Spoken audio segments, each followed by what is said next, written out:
Weights have been lifted. Sprints have been run. Preparation for today's game is history. It's time to get it done. You're listening on MichiganSportsRadio.com.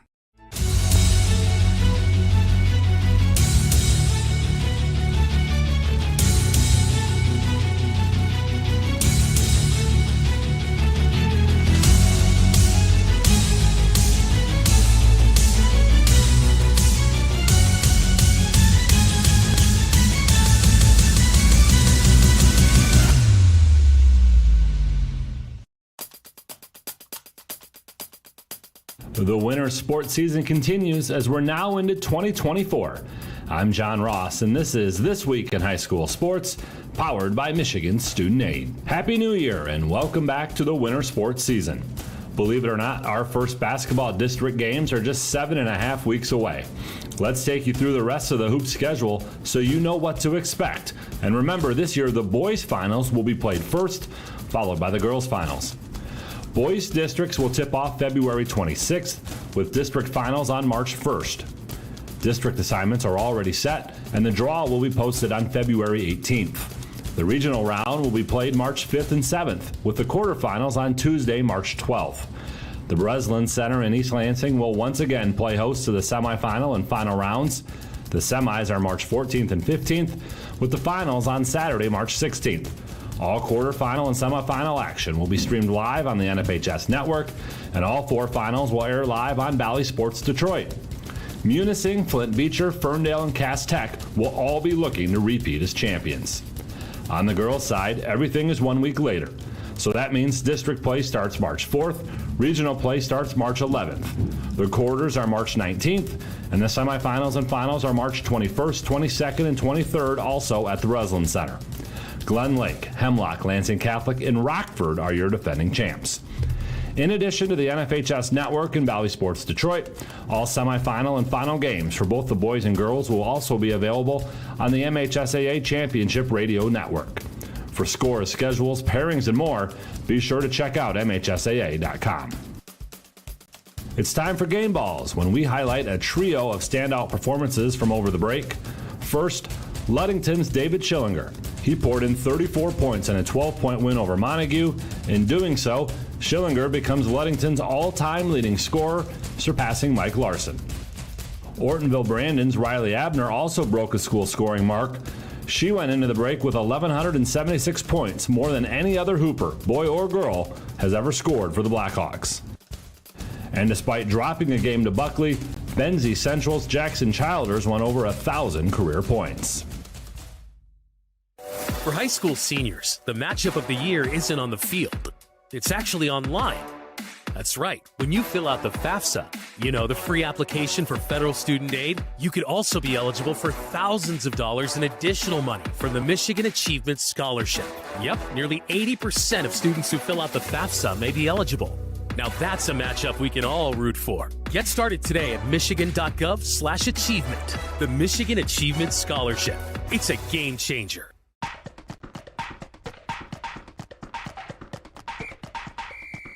Our weekly Be the Referee feature takes a look at the fine art of officiating with the MHSAA's Director of Officiating Services, Sam Davis. A rule change in high school basketball means there will no longer be 1-and-1 free throws, and team fouls now reset after each quarter, not at the half. Here's how it works. A team will reach the bonus in each quarter once their opponent has committed 5 fouls. That means teams will shoot 2 free throws for all common fouls after the 4th team foul in a quarter. Previously, teams weren't in the bonus until the 7th team foul, and then shot 1-and-1 free throws until the 10th team foul of a half or double bonus was reached. A foul on a 3-point attempt will result in 3 free throws for the shooter and still counts as a team foul. Thanks, Sam. Now more than ever, we need officials. If you're interested, go to the MHSAA website now to register. 7 other winter sports will see their postseason start in February. The ski finals for both boys and girls are February 26th. Team wrestling finals will be February 23rd and 24th in Kalamazoo, with the individual finals March 1st and 2nd at Ford Field. Bowling regionals are February 23rd and 24th, with the finals on March 1st and 2nd, and that's the same weekend as the competitive cheer finals, which will be back at McGurk Arena in Mount Pleasant. The gymnastic finals are March 8th and 9th. The ice hockey finals and Lower Peninsula boys swimming and diving finals are also that weekend. The UP swim and dive finals are on February 17th. Information for all of these tournaments and how to get tickets and more can be found at MHSAA.com. You've been listening to This Week in High School Sports, powered by Michigan Student Aid, a production of the MHSAA Network. Thanks for joining us. I'm John Ross, and we'll be back next week.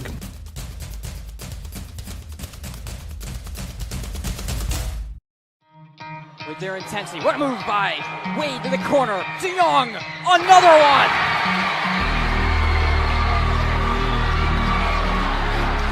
DeBoer regathers, takes it to the front of the net, and skies one behind Louiselle, and scores! 2-1 Grandville. Hello everyone, and welcome to the Breslin Center and game night on Michigan Sports Radio. Nate Dreyer, Chandler Timmer with you here.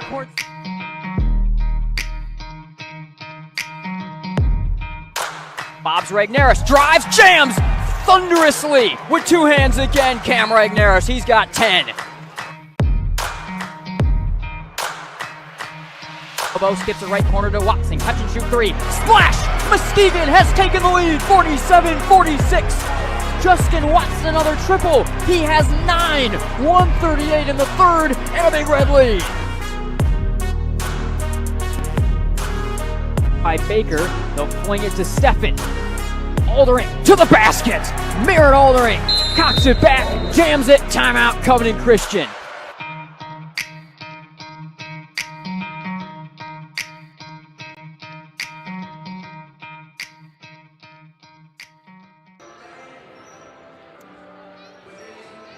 And hello everyone, and welcome to, or welcome back to Game Night on Michigan Sports Radio and Vanderslice Gymnasium. Nate Dreyer, Chandler Timmer, the girls' side of things for Grandville and Jenison. On deck now from tip-off as we kick off our Centennial Securities pregame coverage. And we're going to start off by doing a little bit of a hybrid between our Centennial Securities pregame and postgame coverage right here. So let's wrap up the Grandville boys 65-34 dominant two-way performance in that one for the Bulldog boys. And Chandler, if you can kind of quick roll through some of our scoring recap from that game for listeners that have transitioned on to this game or want to recap on what may have happened in that game if they missed it. All right, yeah, we'll start on the Jenison side. We'll give you an abbreviated scoring here. The leading scorer from the Wildcats, Chatfield, had 10 points. A couple guys had 4. Bennett's, then Slambrook, and a number 15 all had 4 points. Then a bunch of other scorers with 3 and 2 points and single points for the Bulldogs. A bunch of scorers as well. Count Highboard led the way with 15 points, and then I'll just, for simplicity's sake, we'll read your names and points here. DeYoung with 5, Postma 3, Wade 4, Neves 11, Perry with 5, Ragnaris 10, Connolly with 2, Heckman with 2, Vanderhart with 7, and Landon Terry with a point. All right, that does wrap it up. Complete performance, and now we will turn our attention over here onto the girls' side. Warm-up continuing, and thank you. If you didn't tune into the first game, to everyone at Grandville helping get us set up and on the huddle cam for broadcast going forward, actually going forward for both basketball as well as football games. So we're going to have a lot better video coverage in terms of quality and catching action and quality of the cam itself and everything going on. So that's really good going forward as part of our upgrades that we're looking to always make to some of what we bring to the table. With this game tonight, Jenison 2-3 on the year for head coach Corey Timmer. The Grandville Bulldogs 1-3 on the year. First-year head coach Mike Van Hecken comes from a really rich basketball family and background for Mike, former player at Hope College as well. In his past, looking to lead this team, he's been all around. But Jenison last year, district champions, took down Hudsonville, first team to take down Hudsonville in the district championship game in a very, very long time. And for the Bulldogs, you know, like we said, they're looking to get into things and get into a a new era, I think, for this team. So I guess kind of your first thoughts as we look to start breaking this one down. It should be a really interesting game that I think we have to kind of throw out a lot of what we've known in the past about these two programs. Yeah, I think so. I think you'll learn a lot in the first conference game here between these two teams. And on the Jenison side, looking to try to replicate last year the success that they had, and a season where now they're under 500 coming into conference play, but still have a lot of pieces there. The coaching staff feeling like they're in a pretty good spot to try to make a run in the OK Red once again for the Bulldogs. New coaching staff and trying to figure things out as they start the season off 1-3, but still kind of working on some things and feeling like they're in a pretty good spot to try to turn things around mid-season here as they turn to OK Red play. Yeah, absolutely. We'll certainly have our eye on that. Don't go anywhere. We'll be right back here on Game Night on Michigan Sports Radio. A lot more to get to as we get closer to tip-off here for the second half. We are Centennial Securities, an independent firm with a team of committed professionals who strive to exceed our clients' expectations by giving outstanding service. We're proud to be part of our community where we live and work.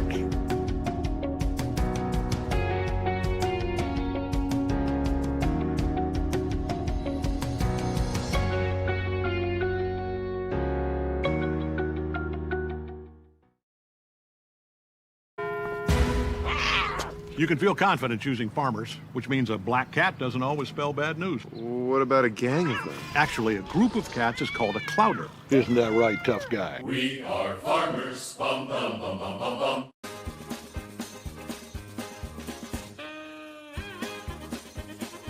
MGN, here's the driver.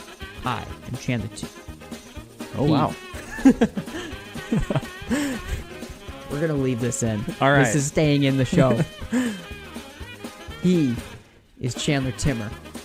I am Nate Dreyer. This is what happens when you work together for 6 years. The names are one. We're just one, yeah. Chandler Timmer, Nate Dreyer. Chandler Timmer, Nate Dreyer. Michigan Game Night, Tailgate Report. We clearly have to stop talking. I do at least. I will see you all. I see you too. Friday night, Grandville, Wyoming. I think 6:30. We're on the air for that. Goodbye. You like cartoons? This has our logo on the front, on the back.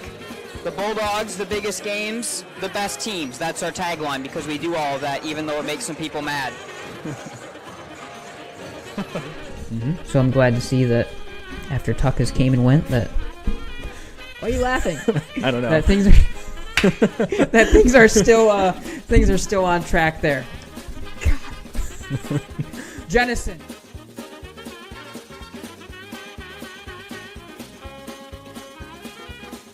Things that stand out. Davison is going to kick everyone's. Bleep that. All right, welcome back, everyone, to the Scott Bates Farmers Insurance Agency pregame show. And he has returned. He's still on the beach. We've been bugging him about it all week long, but Chandler Timmer joins me here on the Bates Agency pregame show. CT, you seem to be doing better than the rest of us. Yeah, I know, it's pretty nice down here. I kind of like covering basketball this way. I'm sure you do. Looking to this moving forward. I can't blame you one bit. All right. Let's talk a little bit more about Forest Hill Central because when you... Waylon Haney just hit a half-court buzzer beater to win the game. At the buzzer, the JV game. Grandville wins 55-52. Rather than just always relying on one player. Yeah, Scott Bates Agency pregame show continues here on Game Night on Michigan Sports Radio.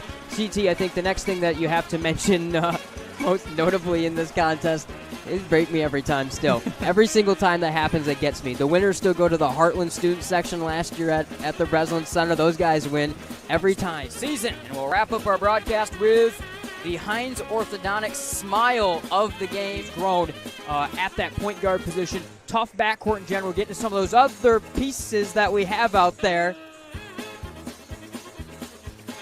After 3 years, it finally almost came down on me. Good catch. I don't know what kid caught that, but that was a good catch. But regardless, a tough back. Do you have any comments on the Trolls? No. I mean, I'm with you. You're friends with the Trolls? You are a troll? Well, I have troll tendencies potentially when it comes to egging you on, I guess. But your flight's at 5 or your... Yeah, the flight out of Panama City is like at 5, and we don't get home till like midnight. So That sucks. So you're actually, that was a lie. You're not going to be tuning in. yeah, no, if I'm at the airport at that time, I will be, but I'm likely missing most of it. Okay.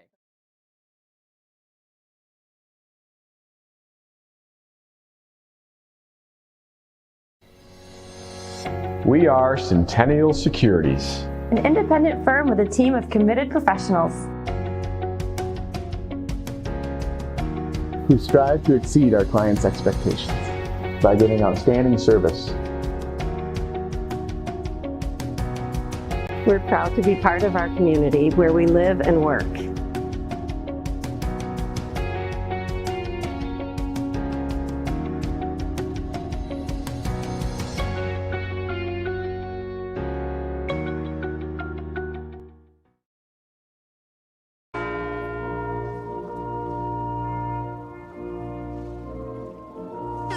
Upgrade to Music Jams Premium to get uninterrupted listening on all your favorite tunes. Click here to start your 7-day free trial. If it's important, it's not worth compromising.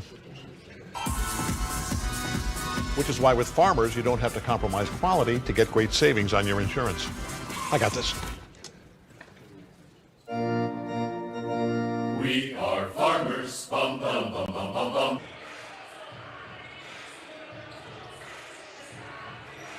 Welcome back to Centennial Securities pregame show. Girls game about to tip off here from Grandville. Nate Dreyer, Chandler Timmer, Jenison, and Grandville as the Bulldog ladies are going to be looking for a sweep of the evening here from Grandville as we get a little bit closer to tip off here this evening. We're self-producing things still, folks. I don't even know what to tell you anymore. 2:44 until tip-off in this one. But, you know, like I said, and like we mentioned in kind of the A block, this is a Jenison team that were district champions last year. A lot of talent. They did lose some pieces, including Taryn Maynard, who was their senior point guard last year. Rudy Maynard is still a part of this team. But Selena Titus, the junior, who was up last year, the younger sister of Brady Titus, the now Indiana Tech starter, former standout on the championship team at Tri-Unity Christian that we covered their state championship. A lot of talent on this Jenison team. They're tricky to play against. They can just absolutely grind the game to a pulp, turn you over time and time again. That's what they did against Hudsonville to win a district championship last year. And on this Grandville side, all the questions. Mike Van Hecken, first year taking over for the Bulldogs. So that's what we're looking at. Like, we know what this Jenison team wants to be. The question is, we're going to get to learn, this is the first time we're seeing them, what this Grandville team wants to look like. They've got some big returning players. Gregor and Rakowski and a lot of other pieces from last year's team are back. However, some things to learn. Yeah, I think so. I think both these teams really kind of learned about themselves as much as we are going to be watching them for the first time as well. I think for the Wildcats, you mentioned losing some key pieces from that team that had a lot of success a year ago and able to win a couple games early on and have some players back from that experienced team, but still trying to kind of fill those roles and exactly what they're going to look like as a team and a unit going into the OK Red play. I think for the Bulldogs as well, got some experienced players that have been up on varsity now for a bunch of years between Rakowski and Gregor that can carry over and bring some experience to the table, but a new coaching staff and a lot of new pieces as well trying to fill things out. Yeah, and I mean, also you look up and down this roster outside of course, a player like Gregor. There are some names I think that Bulldogs fans on both boys and girls basketball are going to be familiar seeing on this team. Cucci and Haight and a couple others that are names that we know of in the past with Grandville on both sides, both boys and girls. So certainly something to look for and a lot of questions that we're going to get a chance to answer very, very shortly. We'll get the national anthem, the player introductions on deck here in just a moment. So we'll send things on down to Grandville head football coach Eric Stiegel on the PA for the Dogs tonight. He'll take us to the anthem, and then right after that he'll take us through the starting lineups that Coach Timmer and Coach Van Hecken will put out there for their respective teams here this evening as we get ready to rock and roll. Second game of the evening from Vanderslice Gymnasium. Grandville boys open with a big win over Jenison to start the night by around 40, or around 30, I should say. We'll see if the Dogs ladies are going to be able to do the same, pull off a sweep to open up the conference season for the Bulldogs. Let's head on down to the PA now. Vanderslice Gymnasium on the campus of Grandville High School for tonight's OK Red Varsity Girls Basketball Contest between the visiting Jenison Wildcats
sophomore wearing number 1, Reese Stedman. And another guard, a junior, number 3, Selena Titus. And another guard, a junior, number 5, Rudy Mayer. The center for the Wildcats, a senior, number 11, Bryn Timmer. And a forward for the Wildcats, number 13, Leah Douche. The Wildcats are coached by Corey Timmer. And now for the starting lineup for your Grandville Bulldogs, at 1 guard, a junior, number 2, Grace Richardson. At the other guard, a senior, number 3, Gracie Rapowski. At center, a senior, number 20, Dane Duran. At forward, a senior, wearing number 24, Tessa Bradward. And at the other forward, a junior, wearing number 44, Mia DeVries. The Dogs are coached by Mike Van Hacken.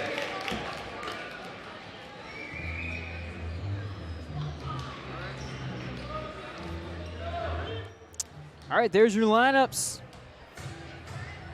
as we get ready to go. Nate Dreyer, Chandler Timmer. Bulldogs looking for a sweep, opening up their first conference doubleheader of the season. As the ever tough OK Red on the girls' side of things will tip off, and I mean any win that you can get in the OK Red on either the boys or the girls' side, but especially this girls' side, with multiple teams in the top 5 to 10 in the state. In Division I is always a good thing to try to do. Gracie Rakowski and the Bulldogs offense will start things up right here. Coach Timmer and Jenison go with some man-to-man defensive pressure to open. Richardson swinging back to Gracie Rakowski here. Gregor up top, tees a triple, knocks it down. Nice possession for the Bulldogs to open things up, able to swing it around, eventually get an open look for Gregor. Richardson off the steal, popping in the long 2. Can't get the touch, but Gregor, the finish. And one more coming up with the strike. She's got 5 already. Got 5 points in 33 seconds. Pretty good start for Gregor there. A chance to add another at the free throw line. Chasing down that high bounce off the back iron on the miss. Able to catch it and go right back up in the same motion.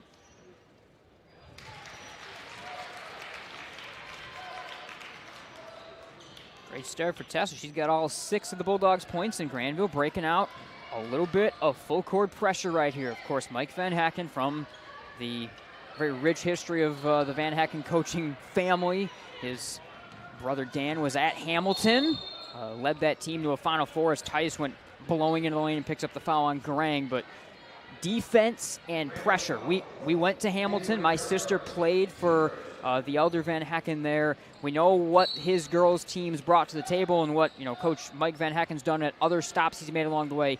Defense, pressure, full court, creating havoc is something that I think will be a little bit of the calling card of this Grandville team going forward. Good one in the lane for Dooch to get us started. Tough shot there over top of the defense in the lane. Had to go a couple Bulldogs defenders right there trying to get a hand in the face, but able to get it up over top. Rakowski, floater. Just can't quite get the touch.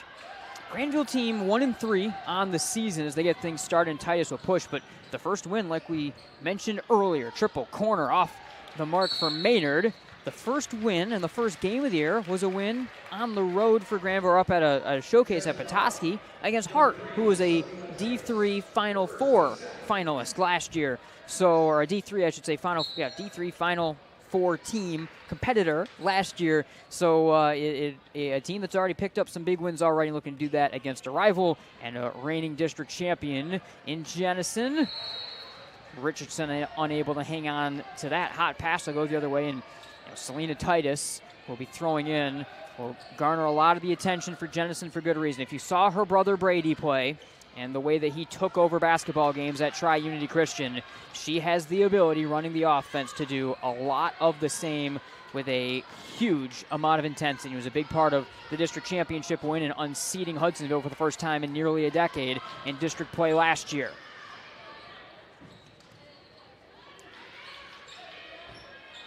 Duke swinging corner to Titus, now to Maynard with a bit of space. DeVries closing defensively. The Dogs will push on here to Rakowski. Gracie Rakowski to the rack will have it pushed away out of bounds. Rakowski now entering her senior season, a Walsh University commit and 4th year as a starting point guard of this team, and able to create in a lot of different ways, and it's the floater game that's a big part of it. Put back for Grang will not go.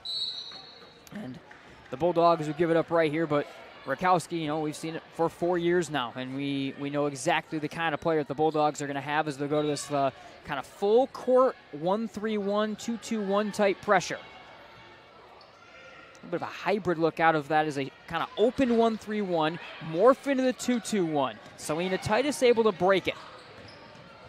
Duch at the block, swatted and taken away by Garang. Good work at the post. Rakowski pops it from the free throw line off the mark. Raced to her own rebound, stepped on the end line. Rakowski a little, not necessarily out of control, but fighting it early on, trying to create a little difficult shot selection, and missed a couple in the early going in this contest as Perez will check in as Coach Van Hecken goes with a more guard-oriented lineup. And again, that 2-2-1 pressure back out.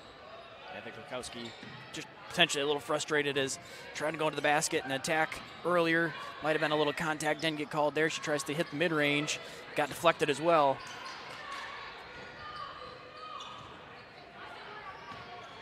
Titus weaving off a tough one in the lane. Gregor down to the rebound. Gregor all 6 of the Bulldog points early. She got a 3 and then a and 1 completed in the first 30 seconds of the ball game. Rakowski off the mark with this one. Is offense going a little bit cold for both teams right now with 4:34.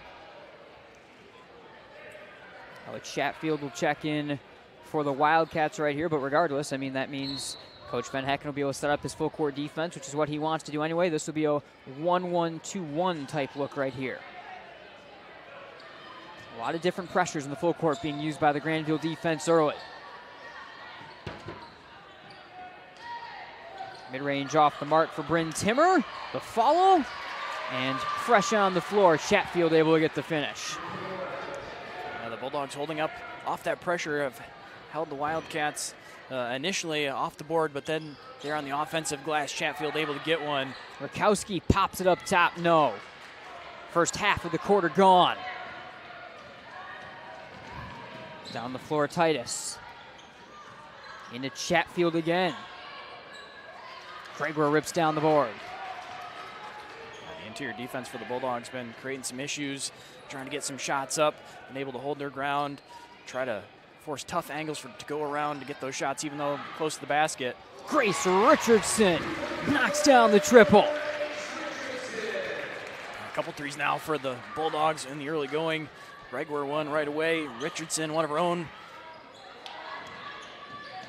Maynard able to break the pressure, find Bryn Timmer, and Timmer will go to the line for a couple right here. They'll get Mia DeVries on that call. That'll be the second foul of the quarter on the Bulldogs. Nope, the foul actually I think is going to be on Perez.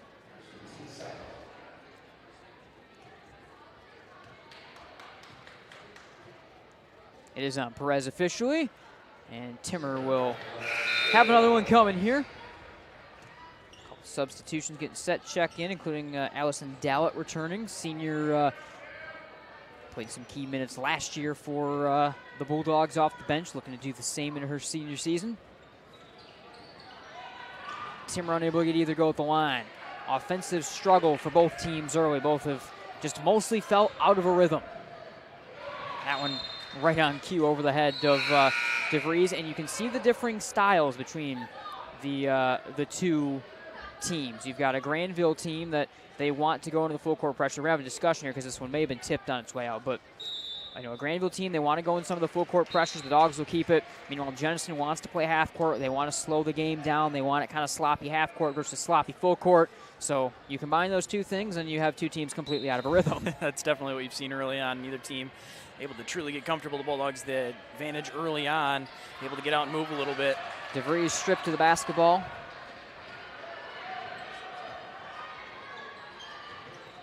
Titus will work it out of the wing. So Butler now give and go inside, and a foul as Chatfield was trying to get it inside the senior. 3 fouls now on either teams. That'll be on either team in the quarter. That'll be the second on Perez. 2:54 in the first.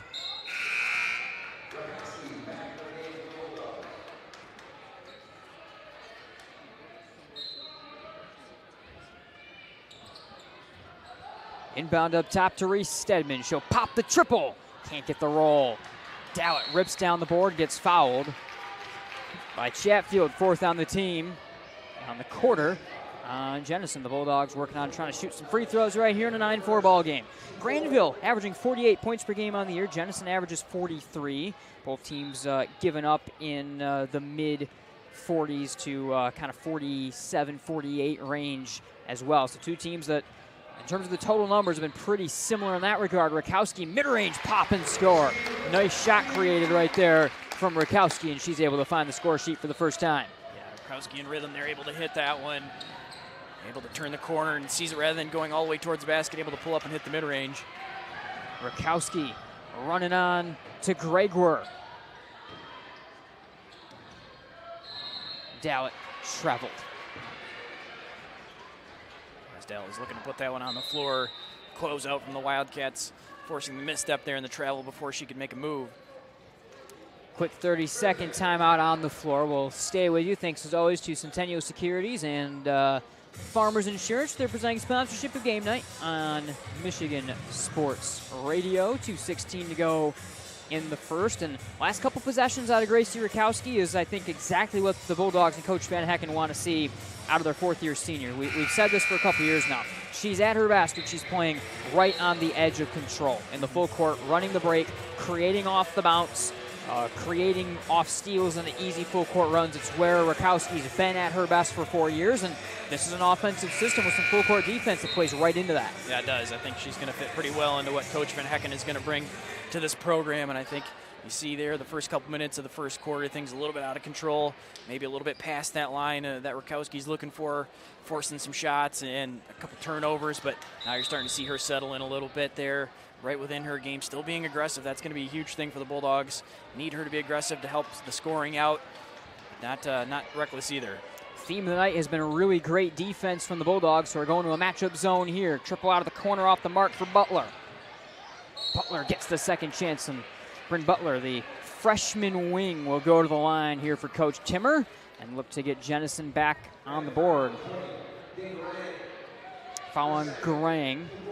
4 on either team now, but like I said, I mean, Grandville defense been good. If we've been talking about both teams being out of a rhythm, Jenison's been more out of a rhythm than the Bulldogs have been so far. Yeah, they sure have. I think right now the coaching staff and the Bulldogs doing a good job of mixing things up. It's every time down the floor been slightly different. Been a lot of man-to-man defense, but there you show that zone. It's been some full court pressure in there as well, just not letting the Wildcats get comfortable offensively.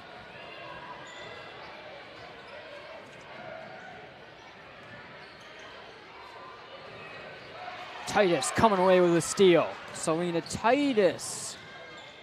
Nice feed to Butler off the mark, and Gregor snags the board. I think Titus initially wanted to take that one, but it looked like she was trying to gather the basketball and drive to the right side. Lost it just a little bit.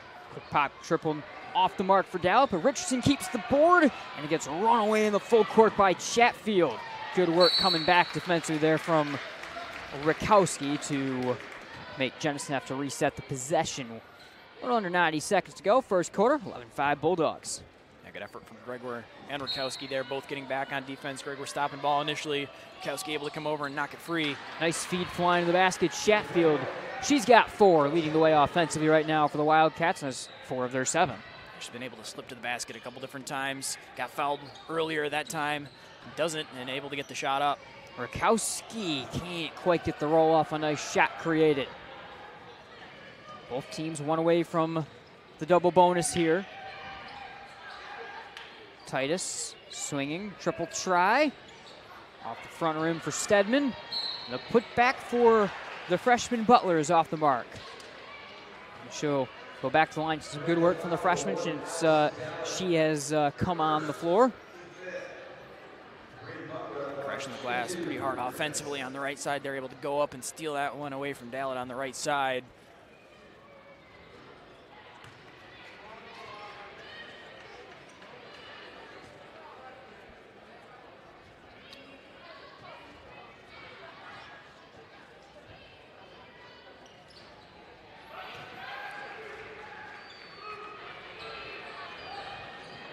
Two now for Butler. Jenison going to bring a little bit of trapping pressure of their own, and Rakowski will throw that one away. So the first time we see that three-quarter court look come out of Jenison, forces the turnover out of the Bulldogs, not quite set for it. Yeah, Rakowski trying to swing that pass back across the court, and looked like maybe caught a little bit between going to Gregor, maybe up the floor a little bit, and Richardson kind of threw it in between them.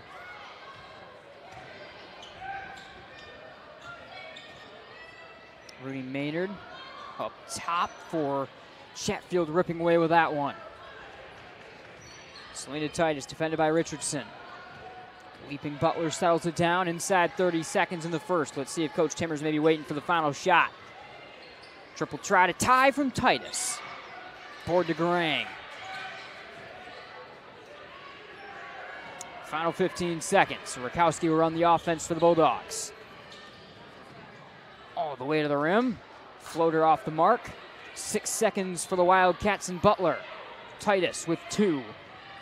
And that'll do it. Not quite. A foul called on Richardson with .4 on the clock, and that'll send Titus to the line. Yeah, not exactly what Bulldogs were looking for right there. Wanted to apply some on-ball pressure to force the Wildcats, make a difficult path up the floor to try to get a shot, but not looking to commit the foul, as the Wildcats going to be in the bonus and get some free throws here right at the end of the quarter. Free throw shooting, bit of a struggle early for Jenison in this one.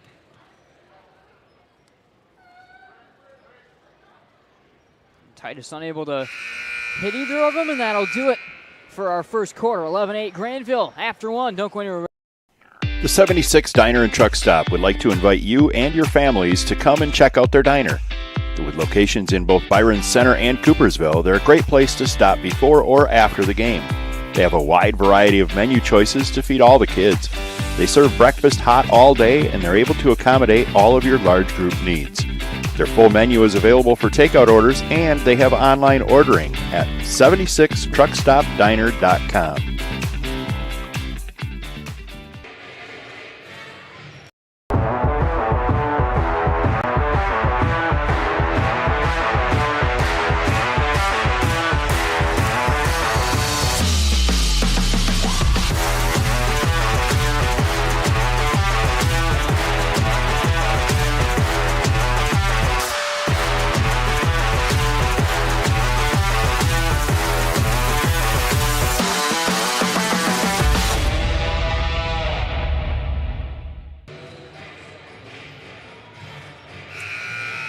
Welcome back to Vanderslice Gymnasium. Nate Dreyer, Chandler Timmer. 11-8 after one, Grandville over Jenison. Bulldog girls looking to complete a sweep of the evening here from Vanderslice Gymnasium, opening up OK Red play. And just kind of a sloppy first quarter. I'm a little surprised both these teams even scored as much as they did, because there was not much of a rhythm. Grandville had some of their three-quarter court and full court defense and some of the different kind of matchup zone looks they wanted. Jenison did some of the same. I think both teams defensively like where they're at. It's about finding that offensive rhythm now. Yeah, both teams kind of looking for someone to step up. Titus maybe one of them. And Titus right on cue, knots the game at 11. Yeah, she was held scoreless there in the first quarter, but right away able to get a catch, or step and shoot three there. Garang trying to go inside, blocked away by Dooch. Run on by Titus, looking to break some of the potential pressure in zone with speed. Teams have kind of traded roles. Grandville sitting back more in some half-court matchup zone looks, while Jenison's been running the full-court defensive looks. Nice find from Titus, nice block from Garang to answer. Triple try, Chatfield. Grandville will take it out of it, 7:15 to go. All knotted at 11. A unique defensive look, I would say, that we are seeing the Bulldogs use on their own end of the floor. This is kind of a basic 1-2-2 that Jenison's thrown out in the three-quarter court, but almost like a 1-1-3 matchup that the Bulldogs have been utilizing a little bit defensively the last few possessions. Rakowski getting into some space. And the Wildcats take it back after Rakowski gets her leg in there to deflect that one away. Rakowski's been able to make some moves with the ball in order to get in the lane. Hasn't been able to hit that little mid-range floater. It's tried a couple different times. Defense been able to contest at the last second there and make it a difficult look, but I think Rakowski's going to continue to be able to have that shot. See if she's able to either hit that or maybe have a teammate down there she can slip the basketball down to. Haight comes into the ball game for the Bulldogs. Here is Titus after she was finally able to find her way onto the score sheet, knot things up. Ballinger out of the corner to Titus. Now Chatfield from up top, off the drive, swatted by Grang. Possession staying with the Wildcats off the fight on the floor. Here's Stickler for Titus.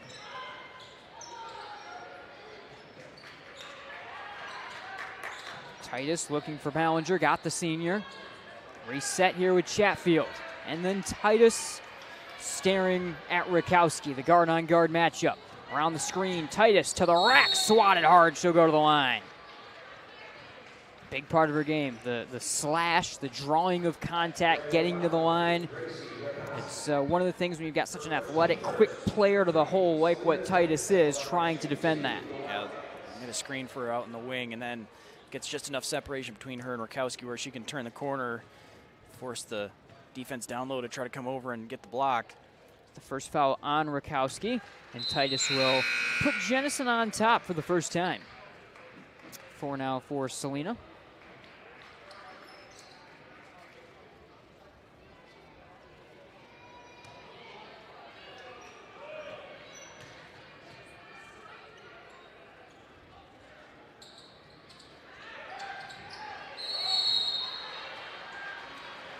Good effort from Haight, able to rip that away.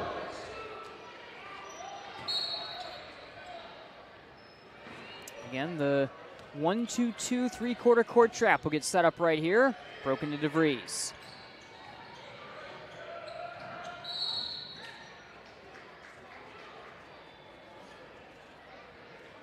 Looks like a whistle and a grab going to get called on Chatfield. Really, neither team has gotten aggressive in their traps yet at this point in time. Everything pretty much token and just kind of showing their look and slowing and slopping the game up with it, forcing that extra pass or two over the timeline. Yeah, and I think it's worked to this point.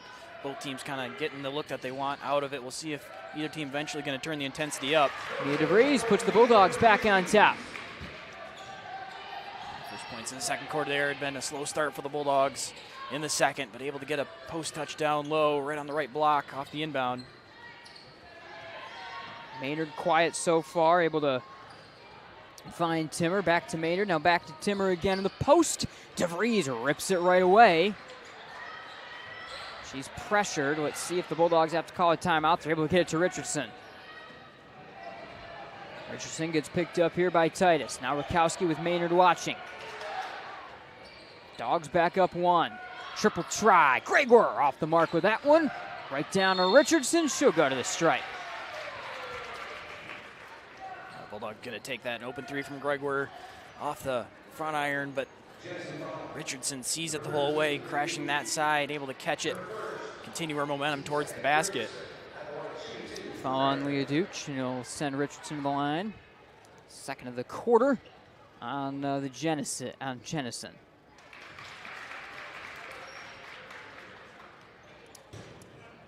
Four now for Richardson.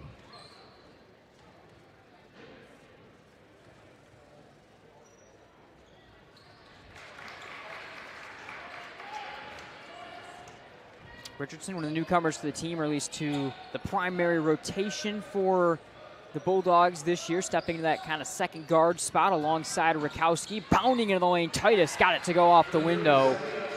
Creative in the lane, and Titus has 6. It's been a much different story for Titus in the second quarter, really able to get things going, start off with that 3, now getting aggressive driving as well. Gregor 3 after the Bulldogs swung it against the zone. Wildcats were looking to push it with Butler, and now Titus will just set it up. 4:40 to go in the second quarter. Dogs by 1.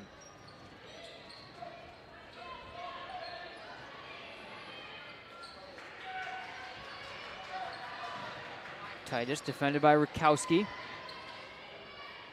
Timmer. Titus spinning to the hole and going to the line. Try to wall her up there with DeVries and Haight, but that foul will go on Haight. Her first, team second, and it'll send Titus to the line. As the great guards do, and when handling the basketball and getting in the lane, they know how to draw that contact, understand where positioning the defense is. Also, of course, got to sell it a little bit, but definitely some contact there and gets herself some more free throw chances.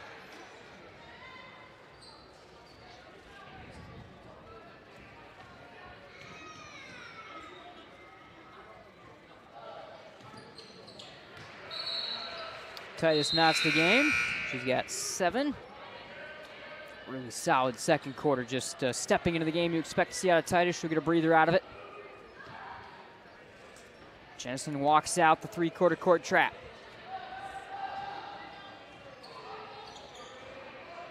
Rakowski. Perez. Gregor. Corner. Richardson. Missed it all. It will go Jenison's way in the end. Coach Van Hecken wants a quick 30-second timeout. We'll stay with you through the break right here.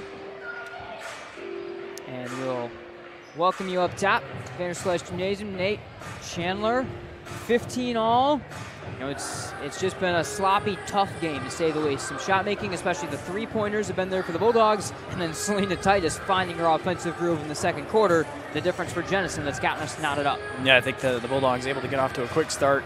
Gregor with 6 points right away in the first quarter, got that lead. Now the Wildcats able to get the back to tie, and we're kind of going back and forth. But Titus kind of taking things over. Really was quiet in the first quarter, but now handling the basketball and providing that scoring edge for the Wildcats that was missing. Absolutely.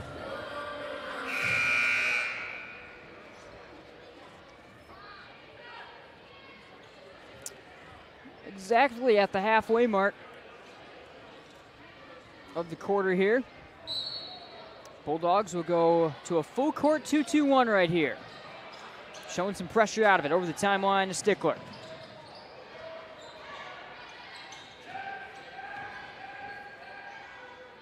Maynard out of the corner.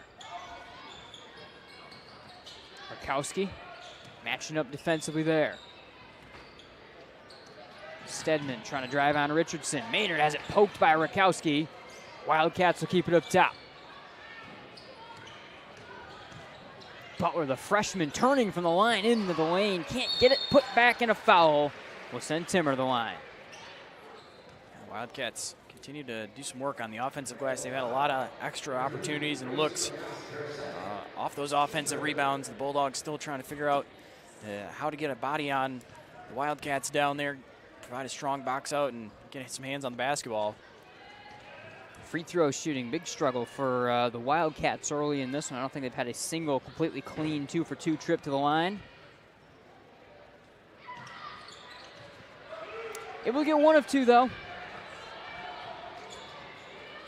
Timmer's got her first point of the game. And the Wildcats have the lead back. Nice find to DeVries, and just like that, the Bulldogs go back on top. I feel like every time Jenison's taken the lead by one, the Bulldogs have answered right back, and that's really been the only time there's been scoring in the latter half of the second quarter. Yeah, they've been able to find some quick responses, breaking the pressure there, getting it up the floor. DeVries in the layup. Perez getting a hand in there defensively.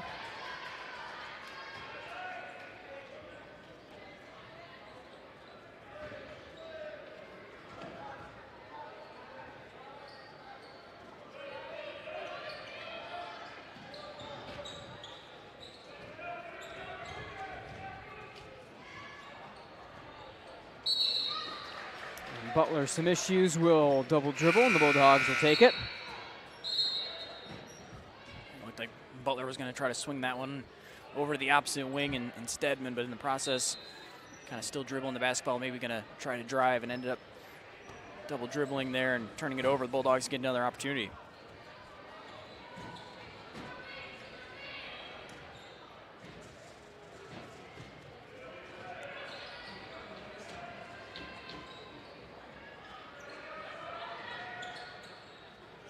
Here's Rakowski with 2.5. Got a lane. Nice find on to DeVries, and DeVries scores again for the Dogs. They go up 3. 6 for Mia DeVries. And that's when Rakowski right there, playing within her limits, able to drive, initially get the defense to swing over, and then able to get that pass over the other side, and DeVries. Triple try from Butler. Falls short. The Bulldogs been kind of squeezing down that pressure a little bit more in the full court the last few possessions. Richardson, wild one in the lane. Will get the foul call and go to the line. A good take winds up being there for Richardson off the drive. She'll go to the stripe.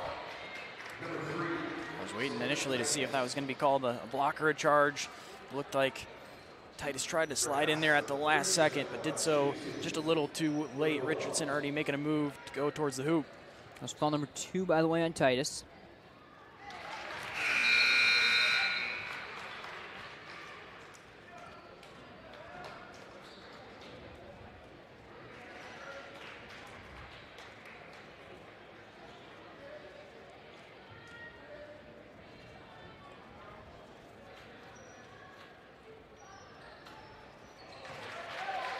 Richardson, good work at the line. 7 now. And the Bulldogs up that pressure again in the full court. Tipped away by Rakowski. Dogs get the ball out of it. Good work out of the full court pressure there. Last couple possessions tightening down a little bit, and they get a turnover out of it this time. And the Bulldogs will turn it back over on the alternating possession now, but I mean, I'd say go back to it right here. Yeah, definitely starting to turn up the aggression a little bit. More aggressively trying to jump those passing lanes, get some hands in the air and deflect the passes.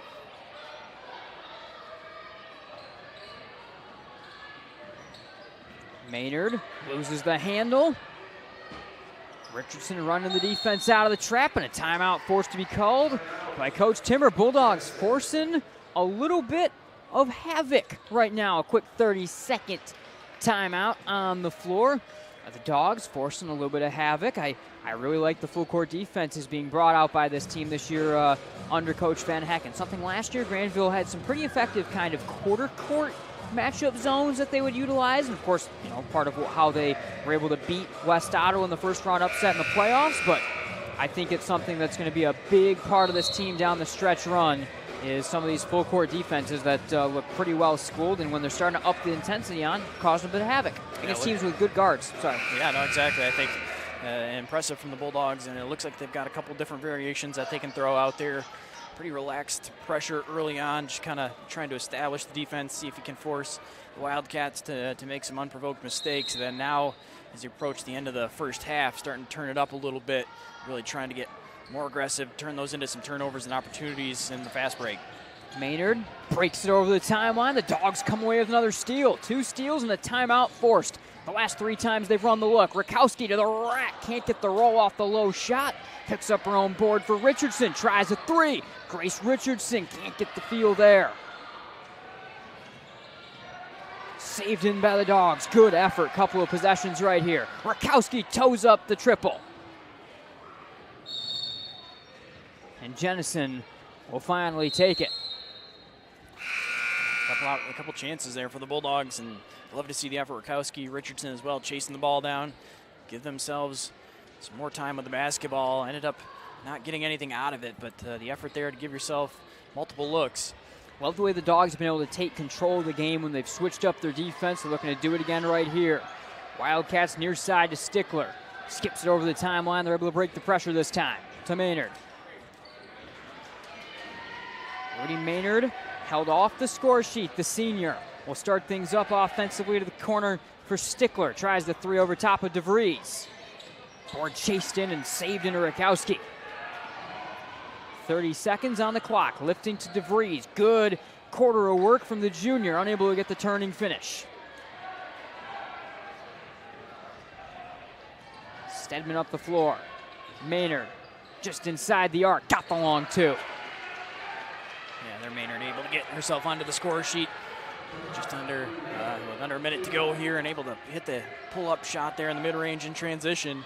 Dogs get the final shot of the half. Rakowski dribbles it away. Stedman heaves from half. And we'll go to the break. 21-18 at the half. Grandville over Jenison. Dogs looking for a sweep of the evening. And a good first half start for Coach Van Hecken and the Lady Bulldogs here. Chandler, I'll kind of give the floor to you. First thoughts from our first half of play in this one. Yeah, I think both teams, they're really not able to get comfortable offensively, but Bulldogs able to do just enough on the defensive end to mix things up, to have the slight edge here at halftime. A couple different variations on that full court pressure and in the half court as well to force the Wildcats into some mistakes and have the lead here at the break. All right, a lot more to get to, and we will get to all of it. 21-18, Bulldogs by 3 at the break. On the girls' side of things, the Dogs look to go for an OK Red sweep to open up conference play here tonight.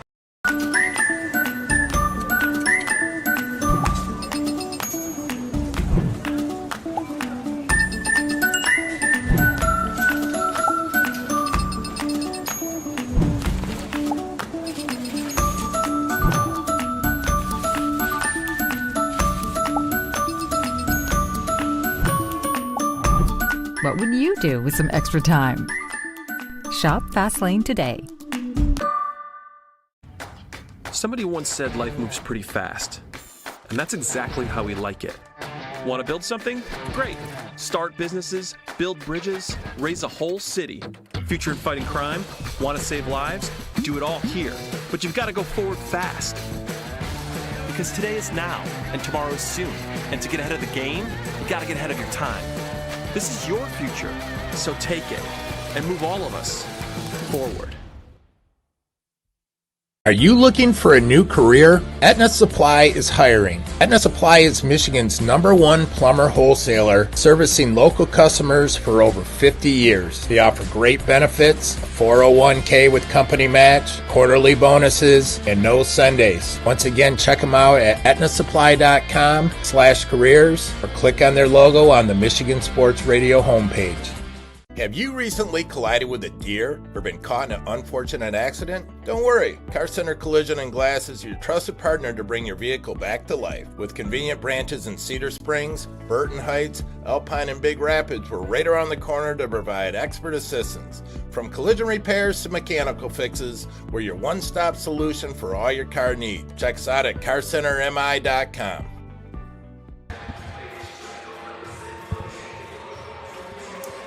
Welcome back, Nate Dreyer, Chandler Timmer at the half here. Halftime show presented by Farmers Insurance. 21-18 lead for the Dogs at the break. Chandler, our scoring recap from the first half, please. All right, for the Wildcats, Titus had 7, Chatfield with 4, Butler, Maynard with 2, and Timmer with 1 for the Bulldogs. Leading scorer, Richardson with 7, Gregor and DeVries both with 6, and Rakowski with 2.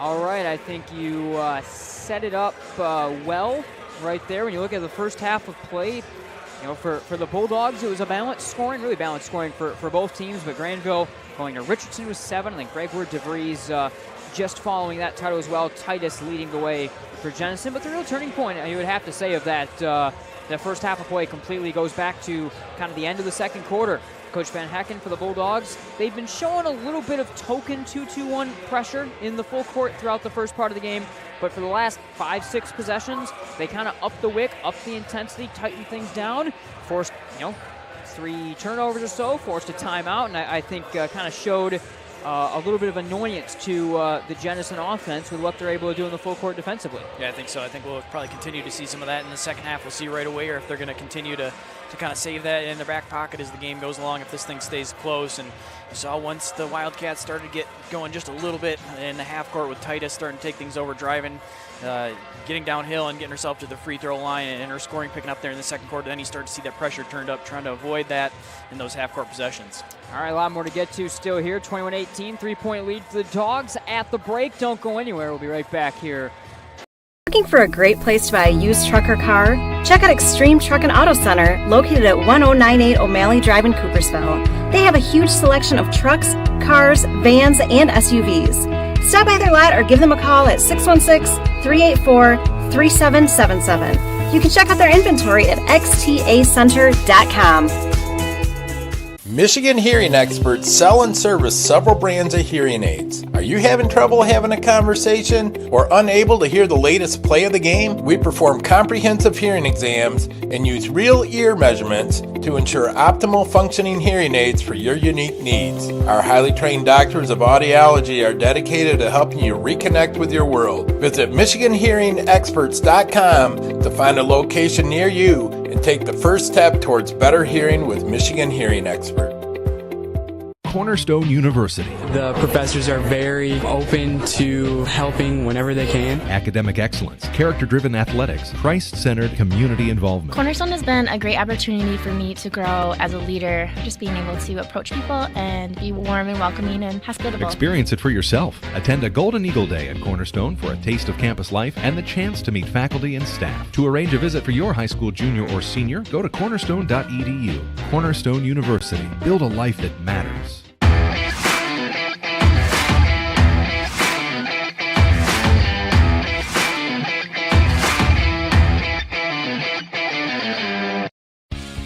The Grand Rapids Sports Hall of Fame celebrates the city's rich sports history by honoring prominent West Michigan athletes and those who have contributed greatly to sports on a local, state, or national level. A class is elected each year and then honored at an induction ceremony in the fall. They also prevent annual events in support of West Michigan athletics, and they raise funds to support local youth organizations and charities. Follow them on Facebook or check out the pictures and biographies of all 181 inductees at grshof.com. The 10 winners of the Nobel Peace Prize or the last 5 Miss Americas, the point is the applause dies and the achievements are forgotten. But can you name 3 friends who helped you through tough times or teachers who encouraged you in school? We remember those who make a difference in our lives. I'm Randy Hansen, president of Centennial Securities. What matters to us are the personal relationships we have with our clients, helping them build a secure financial future. As a Centennial Securities customer, you know what I mean. If you're not, isn't it about time? Member SIPC and FINRA.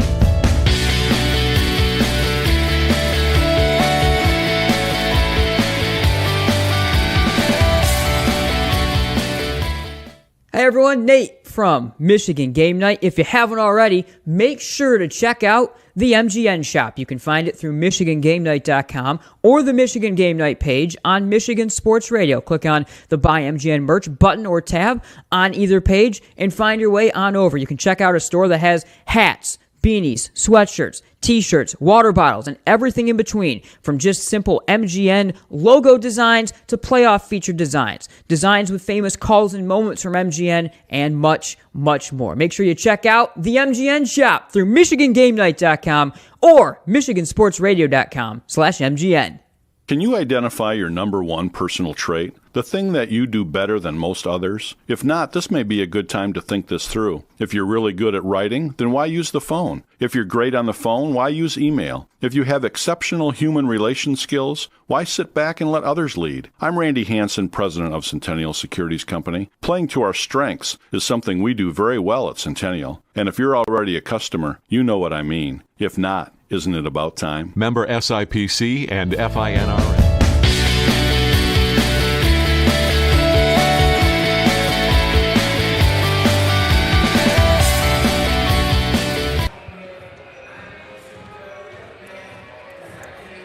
Welcome back. Nate Dreyer, Chandler Timmer, Game Night, Michigan Sports Radio, 21-18, Grandville, Jenison at the half. Wrapping up our Farmers Insurance halftime show, CT.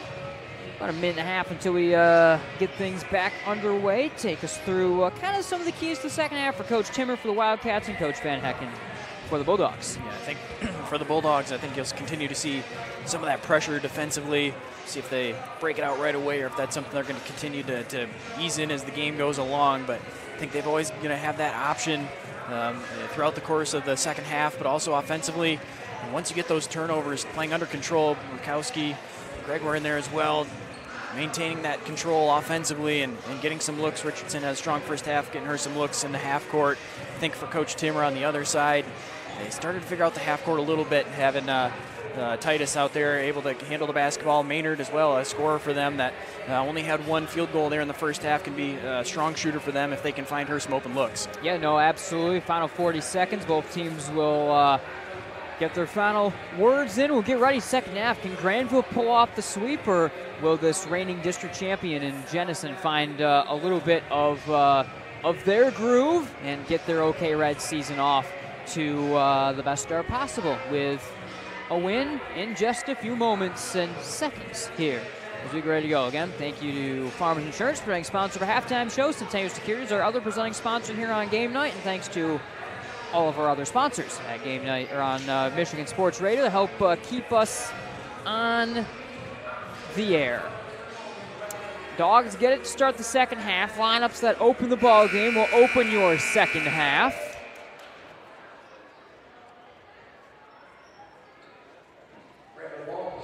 And away we go.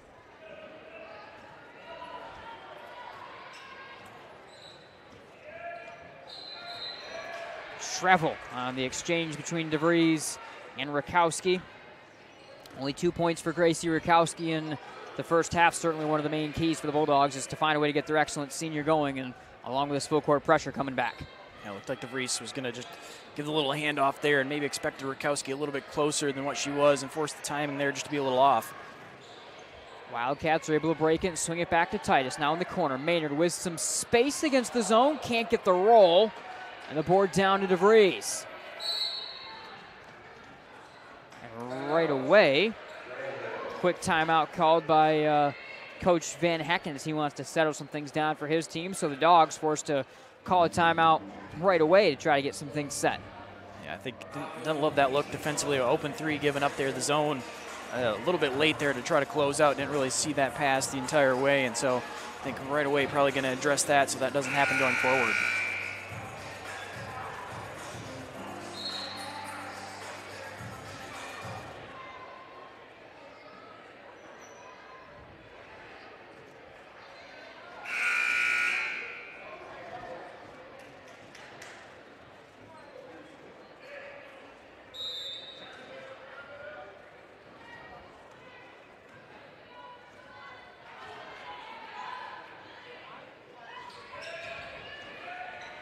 Rakowski, defended here by Rudy Maynard.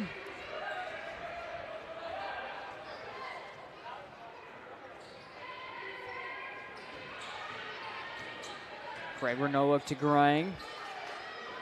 Now Richardson, Bulldog leading scorer in the first half with 7. Rakowski around the DeVries screen, denied it, driving, and fouled on the floor as she bounded on in. Nearly the first minute gone in the third quarter. Dogs lead it by 3. First foul of the quarter on the Wildcats, and Jenison will get that one whistled on Timmer for her first. See if the Bulldogs can continue to go to a look like that, a little pick and roll, maybe situation for Rakowski handling the basketball. That one thrown away. Titus chased it down, and the Wildcats were set to get it anyway now in the front court.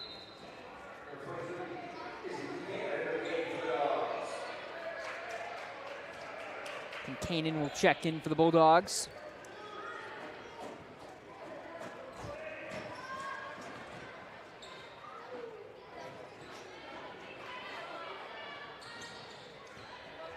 Maynard. Stedman. Back to Maynard. Richardson the pressure. Broken over the timeline to Stedman. Immediately doubled by Rakowski and DeVries. Here's Titus. Trying to go inside against the pressure.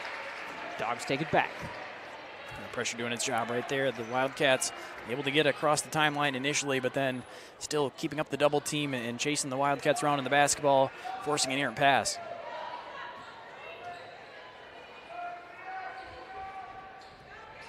Gregor.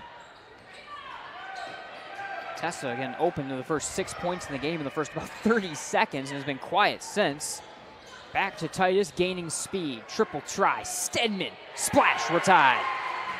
Stedman left wide open in the wing there. The defense not able to get a hand, and a lot of time for her to look that one down and eventually hit it. First one of the game for the sophomore Stedman, or first points of the game for the sophomore Stedman. Kincanen handing off for Gregor.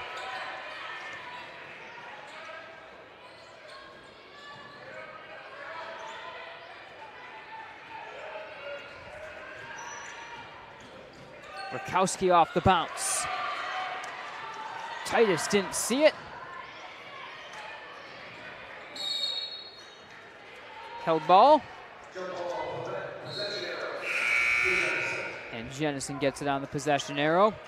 Richardson will take a seat. Perez will check in.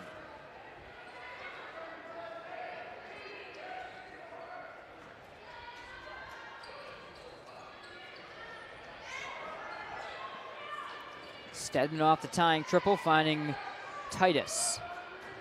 Around the screen to the long 2. Shot struggling to fall for both teams, even when Jenison has found some space in this quarter to shoot. They have been unable to knock them down. Yeah, been a cold start for both teams really here in the third quarter outside of that 3 from Stedman, just a few possessions back, but both teams struggling from the field here in the first couple minutes of the second half. Nice crossing move, long 2, Rakowski. Titus tracking down the board for Stedman. Some really, really good work from Isabel Kincaid since she's come in the game in terms of the effort plays just like that one. And that effort play able to pin Jenison deep and allow the Bulldogs to set up their full court trap. Yeah, even though it don't get possession of the basketball right away, force them to inbound it, you can get back into your pressure that you've been trying to set up and has been successful. Stedman able to find it over to Maynard. Bit of difficulty right there for Jenison, but they break it. Stedman looking for the lead. Travel. Bulldogs take it. The sliding feet came from Dooch. Yeah, look at the travel call. Looked like might have even been a little bit of a push-off on the offensive rebound. Didn't go called, but the travel immediately after that, Bulldogs is going to get the ball either way. All right, Dallett was coming in. A bit of confusion. They'll let her check in for Greg. Somewhere there's a Grandville boys basketball fan looking back to the 2019 district championship against Hudsonville when Freddie Baker checked in that exact same way and they called a tech on him and they're shaking their fist at the sky. I am that Grandville basketball fan. We'll never forget. You'll never forget it. Rakowski around the screen, offensive foul, and the Wildcats will take it. And the official told them to go, and then they called a tech on him. Yep. It's one of the all-time moments on Michigan game night air. Not a good one for the Bulldogs. Nicely broken on to Timmer. And an offensive foul, well drawn by Kincaid. I've loved her play since she came on the floor. And the Dogs take it back. Second foul on Timmer. Yeah, able to get back. The Wildcats initially able to get up the court, but able to get set down underneath the basket, force the turnover.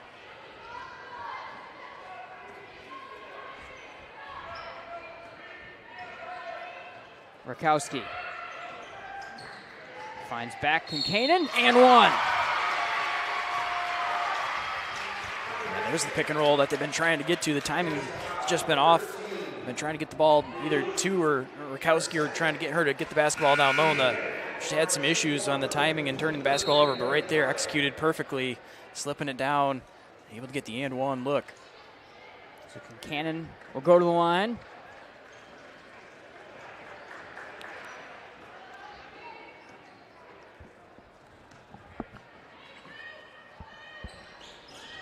Completing the three-point play.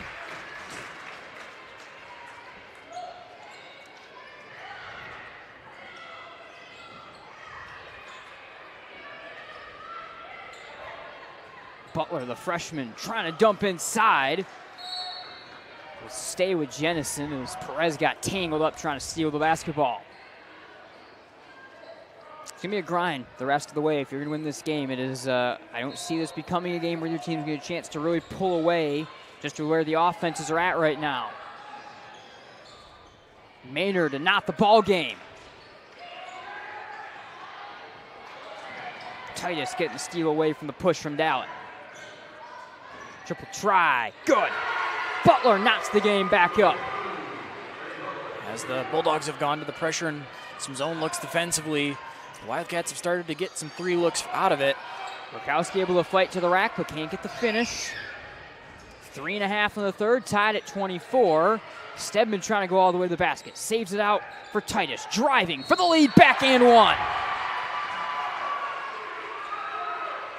Really well done from Titus there. The shot fake gets the defender to fly by.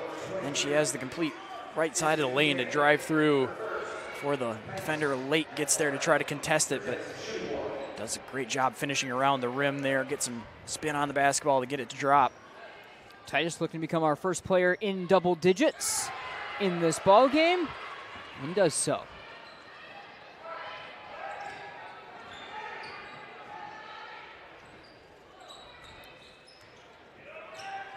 Dowett to knot the game. Answers! Suddenly, we found some offense on both ends of the floor.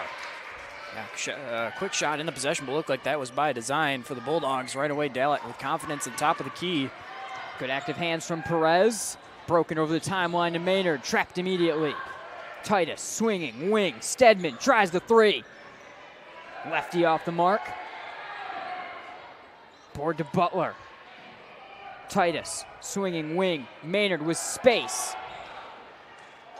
Concannon at run into, no foul. Here comes Rakowski, just 2 points for the Bulldogs senior in this one. Looking to get their starring guard going. Flying to the rack, cannot take the lead, but gets the second chance. Good follow from Rakowski, and the Bulldogs go back up.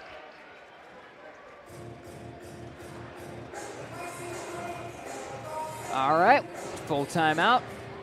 We'll take one as well. Be right back here on Game Night.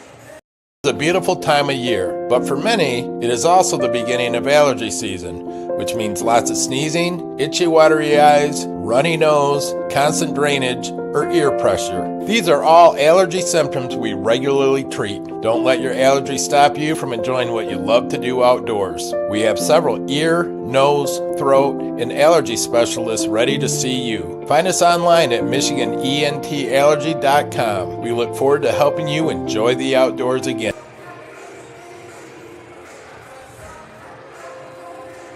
Welcome back. 2:28 in the third. 29-27 Grandville. All of a sudden we had no offense and no anything. Suddenly CT, a little bit of back and forth scoring in this one. And the Dogs have, for the time being, come out on top in that back and forth. Yeah, about halfway through the third quarter, both teams sitting with just around 3 points, and now shots starting to fall a little bit. Some open looks. The Wildcats been able to break this pressure a couple times and get some shots out of it. The Bulldogs as well, finally able to get something going offensively. Titus stolen away. Nice job by Richardson to tip it to Rakowski. Racing back with effort. It will be the Dogs' ball here.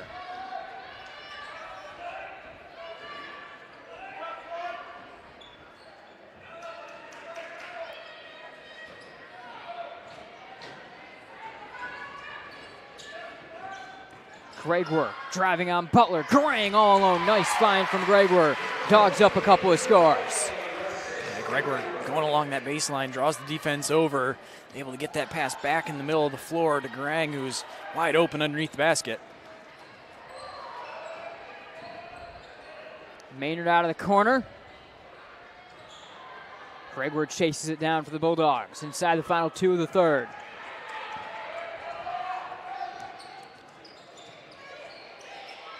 Grang gets the finish. Back-to-back points for the Bulldogs senior. Grang had not scored until the last 2 possessions. Now 4 quick points for her. Able to do some damage in the paint. Butler driving. Jenison's has been able to break the pressure, but they've been a little out of sorts once they've come out of it. They'll try to set things up offensively. Off the drive. Rejected as Stickler.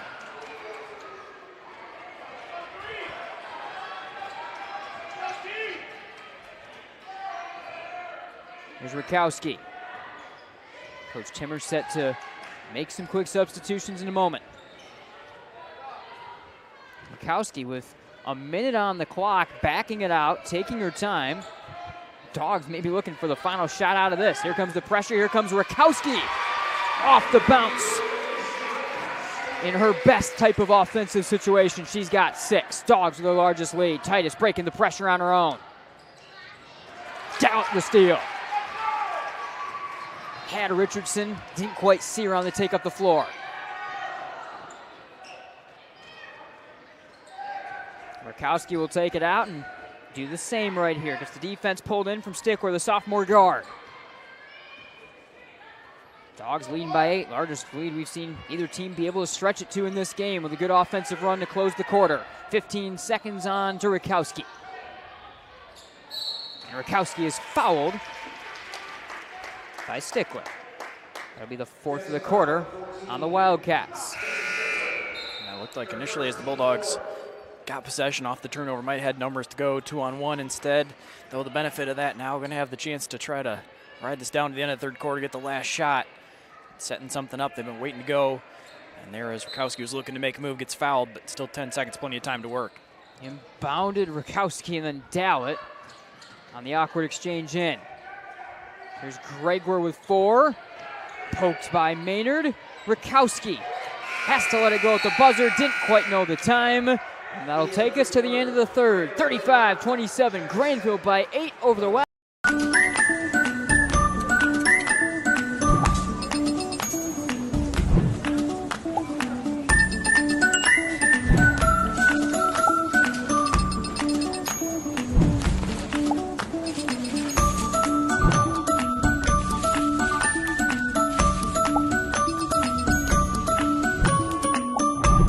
What would you do with some extra time? Shop Fastlane today.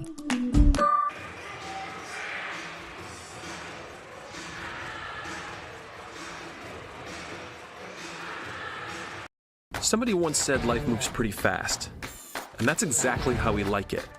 Want to build something? Great. Start businesses, build bridges, raise a whole city. Future in fighting crime? Want to save lives? Do it all here. But you've got to go forward fast. Because today is now, and tomorrow is soon. And to get ahead of the game, you got to get ahead of your time. This is your future, so take it and move all of us forward. I assume he was broadcasting it? Final quarter on deck. Nate Dreyer, Chandler Timmer. 35-27. Really good close to that last quarter for Coach Van Hecken of the Bulldogs, CT. Yeah, it was. I think 5 minutes into that third quarter, just 3 points for the Bulldogs, but then able to get it going. Late flurry of points, some big shots being made, figuring something out, and able to get a strong finish to that third quarter, looking to carry that over to close the game out.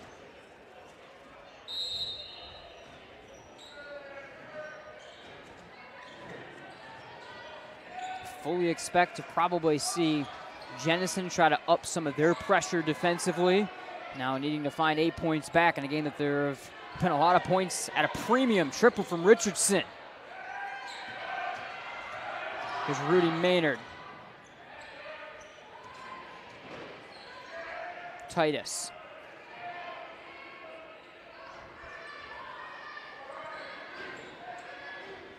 Bulldogs into a little bit of a matchup zone right here. Out of the trap, good play by Rakowski, paddles it into the backcourt, where Maynard sets it back up for Titus. Duch in rhythm off the quick push. Garang picks it up and gets tied up and stolen right away by Duch. Gets the rattle in the finish. Duch was able to reach in there and steal that one away from Garang, who looked like she had the defensive rebound. Lead down to 6. Gregor corner. Richardson. Garang. Trapped and fouled. Look at Leah Duch, who came away showing that she had the basketball. Yeah, Richardson had a look at a 3. She just missed one a second ago on one that might have double clutched just a little bit. That one passes up the open look, but the dump down to Garang draws the foul.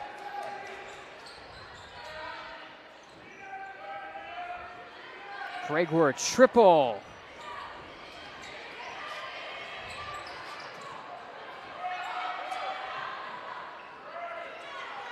And Titus will take it out of the chaos and set some things up here.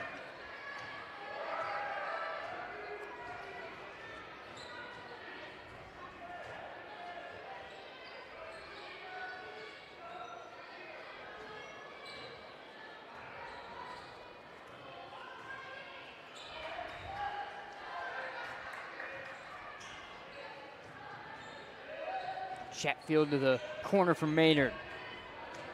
Off the curl, the freshman Butler knocks it down from deep. Big shot from Butler right there, her second 3. That one in the wing, able to dribble, get one bounce there and shoot.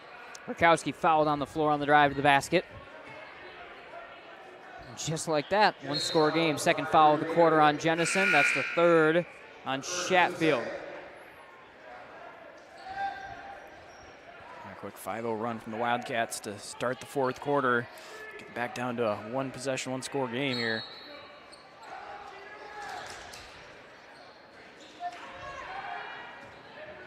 Dowd up top for Rakowski.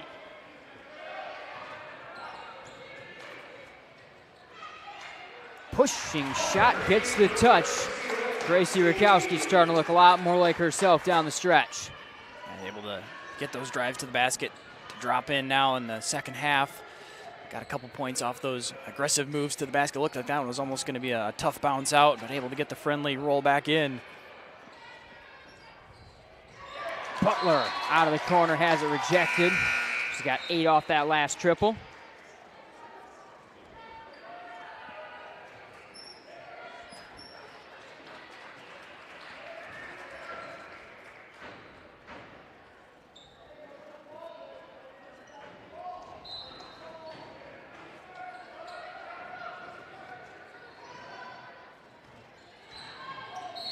Titus driving and getting fouled. Almost could have been a carry before that and a foul on Perez. Yeah, I think the Bulldogs bench there and the coaching staff kind of looking for that potentially a carry as the dribble going pretty high, almost above the shoulder of Titus.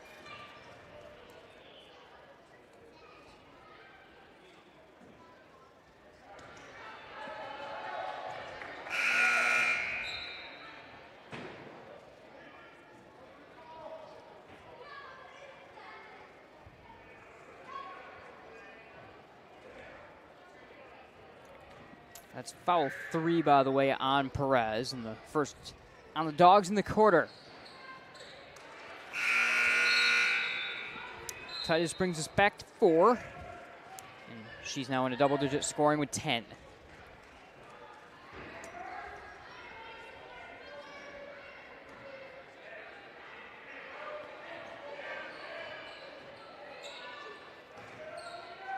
Dowd.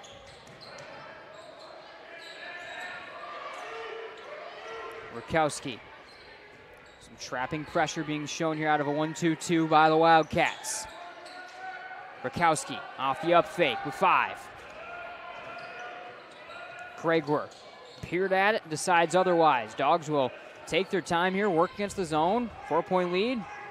Take some time off the clock. Screen from Concannon.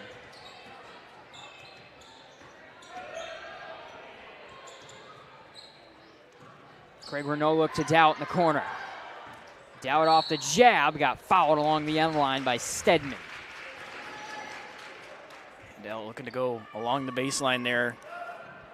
Got bumped by Stedman, and foul there was going to have to come as Dell had stepped out of bounds. It was either going to be the out of bounds or the blocking call, and going to call the contact there. Bulldogs going to reset once again, which they can continue to do, is eat as much time as they can with possession of the ball.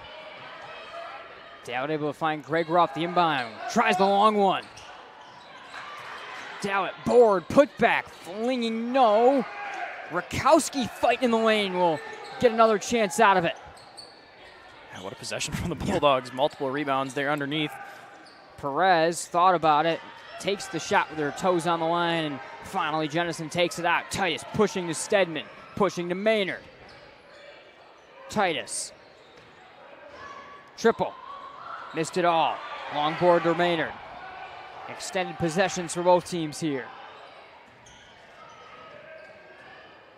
Stedman off the drive, bounded into. That'll be 4 on Perez.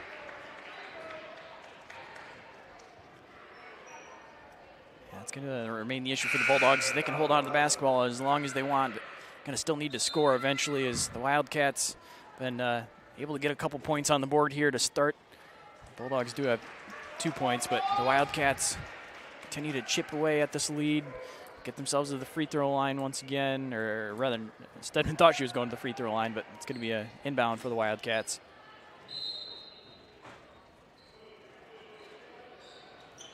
Titus.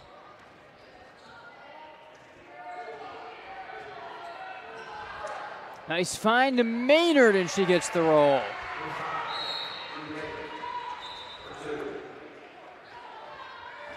Timeout on the floor. We'll take one as well. Be right back.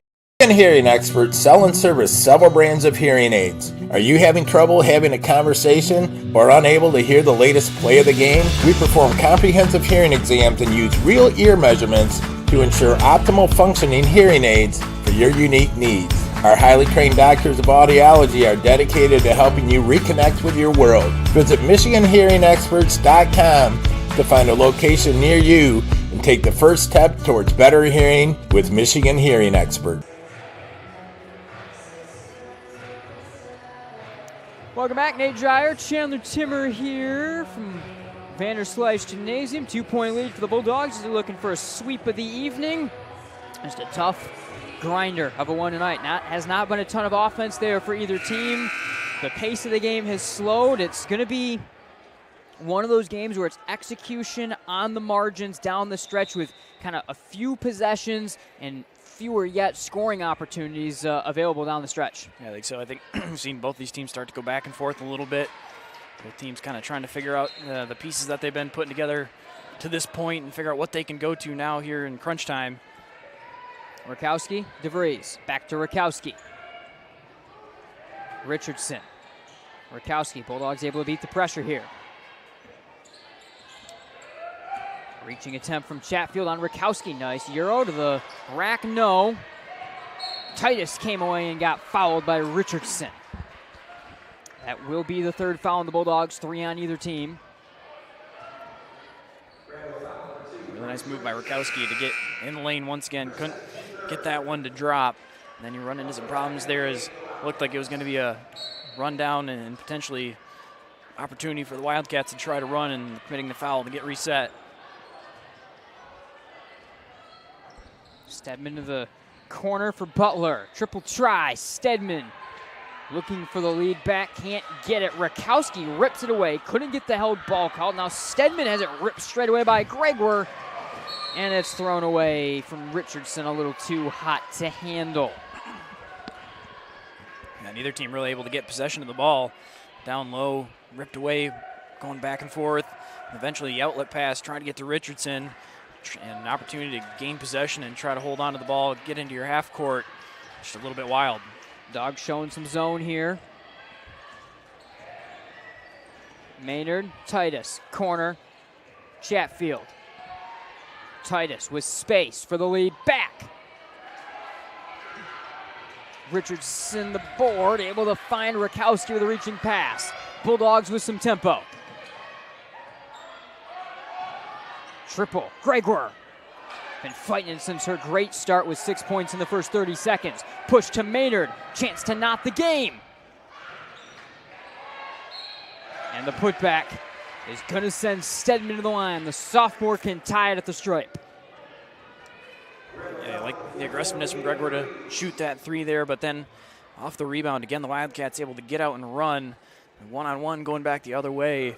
It's tough for the defense to try to get back, and gonna be some more free throws for the Wildcats. First foul on DeVries, 4th on the Bulldogs, so Jenison gonna have free throws from here on out. Stedman one more to knot the game. 4 points now for the sophomore.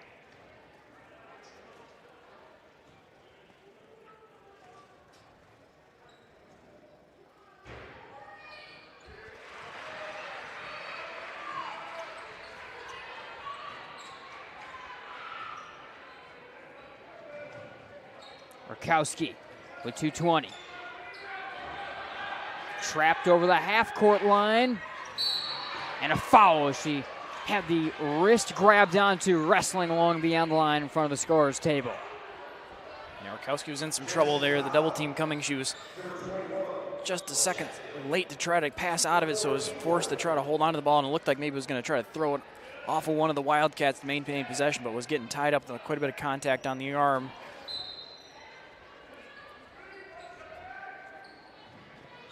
Dowlett finds Rakowski.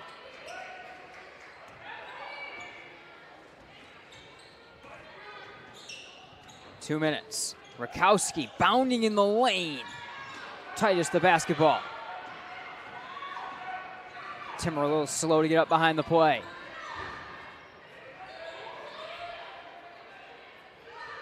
Timmer races back into the action, and Titus will start the offense. Titus off the bound for the lead. No. we'll see how long the Bulldogs want to try to hold on to the ball here. A minute and a half, quite a long time. Gregor corner. Richardson had some space, thought otherwise. Rakowski with 90 seconds, knotted at 37.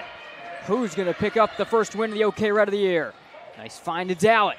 Trapped along the baseline. Held ball. Dogs will keep it. As Titus will collect herself off the floor. Able to get the pass down low to Dallett underneath, but just a tough spot to try to do anything. Try to get back out of there. It's when Titus able to get in there and get a piece. Corner, Dallett with space for the lead. Yes!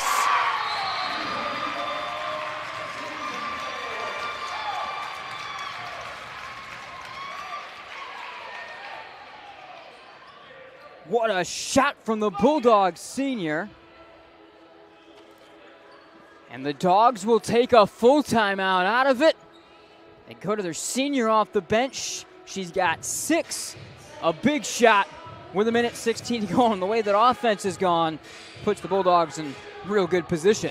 Yeah, big shot right there. Dallett probably right before the tie-up, probably could have forced up a really tough layup underneath the basket. Decided to pull it out. Very good call. She gets rewarded that almost immediately. The corner 3, her 6 points all coming in the second half. Big shot right there to give a 3-point advantage to the Dogs. So both coaching staffs need to get things drawn up right here for Jenison and Coach Timmer. 1:16 to go. You're, of course, not into we need to jack up threes yet to knot the game. And I think, obviously, putting the ball in the hands of a slashing Selena Titus is going to be goal number 1 for the Cats here. Yeah, I think that's when they've been at their best offensively. Ball in the hands of Titus, allow her to try to make a play, either get into the paint and drive towards the basket, have a chance to either get the lane or maybe get fouled. Also, Maynard often that hasn't had a huge night scoring the basketball, but a couple points when she's been able to cut to the basket off of Titus handling the ball.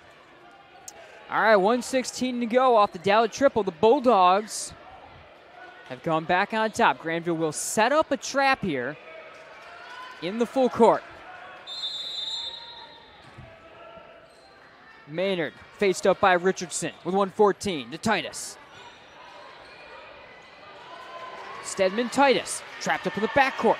Maynard over the timeline. Force feeds a pass down to Butler. Titus, triple to tie, got it! An answer from Titus. Wow. Figured if the Wildcats were going to be taking 3, Titus most likely to be the one taking it. Rakowski for the lead, back no. Titus the ball. And now Jenison with an opportunity. Stedman with 42 seconds. Looking for the lead, going to the line.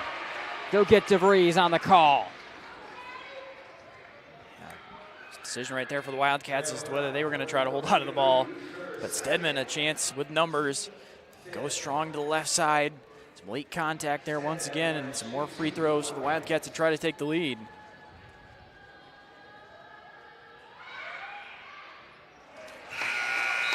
Sophomore misses the first. Chatfield, Timmer come in. Defense for offense here for the Wildcats. 40 seconds on the clock, and Stedman again at the line. Been a little bit of a struggle at the line for the Wildcats at points. This for the lead with 40 seconds. Still tied. 38 seconds. If you're Coach Van Hecken, are you setting up the final shot here?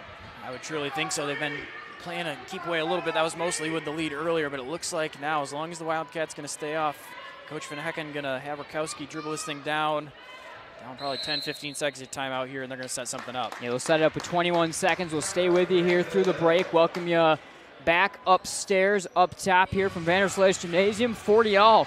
Boys game certainly didn't quite deliver in terms of the intensity down the stretch. This one hasn't.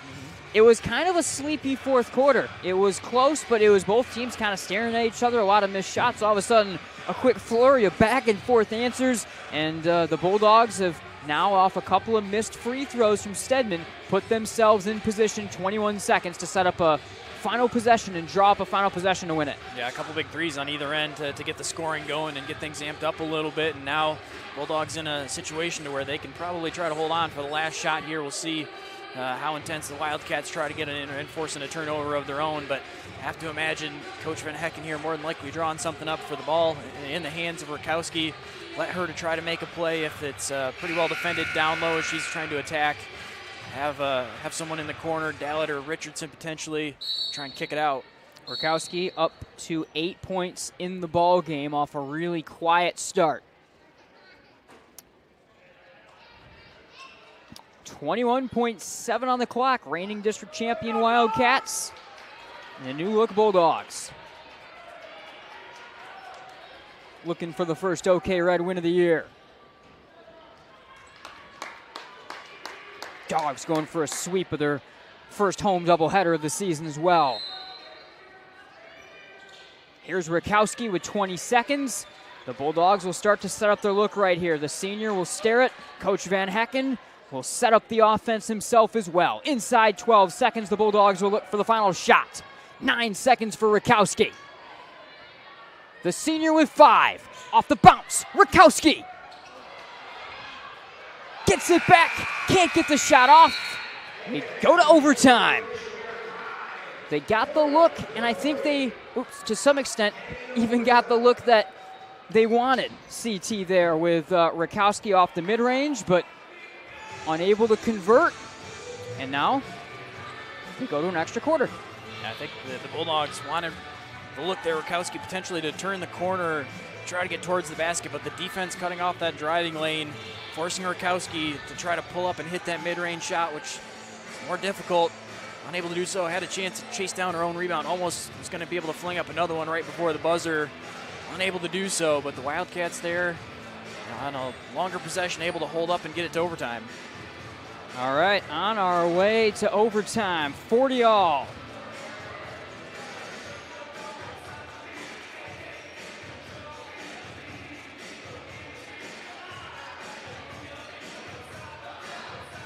It's going to be interesting now, the way that things get set up down the stretch, because it turned into a game where both teams were struggling, of course, to score, and it was taking time off the clock. It was really trying to fight for the best possession.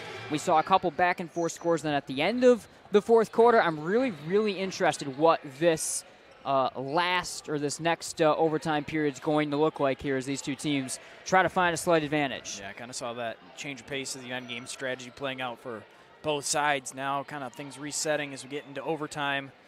Fouls are going to carry over, so we'll see. Both teams going to be in the bonus with the next foul. And Jenison right now working with 5 fouls already on the Bulldogs, and in the bonus as we start the overtime period. The Bulldogs 1 away. Wildcats will open the first possession of the 4-minute overtime frame. Maynard.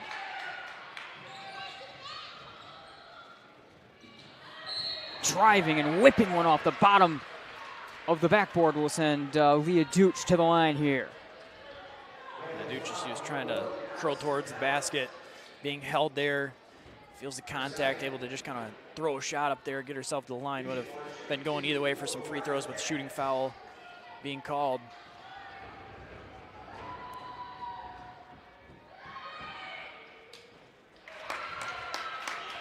Troubles at the line continue to be a pointed part of things for Jenison down the stretch. There's been an issue all game, but especially coming to the forefront with a couple of missed ones with opportunities to take the lead late. And Dooch misses them both here again. Race to this one. Timmer out of the corner, touched it first. It's going to stay with the Wildcats. Gregor can't believe it. She thought it went off of Timmer there in the corner. Looks like, though, off the misses at the free throw line, 0 for 2, but the Wildcats going to survive that, hold on to the ball, try to get another look.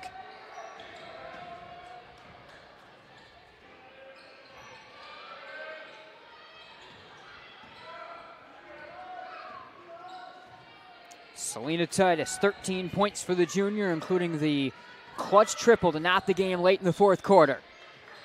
30 seconds off the clock in the overtime period. Titus weaving. Rebound ripped down by Gregor. Bulldogs push to Rakowski behind the defense and scores. starts. Really strong rebound by Gregor, able to rip that one away.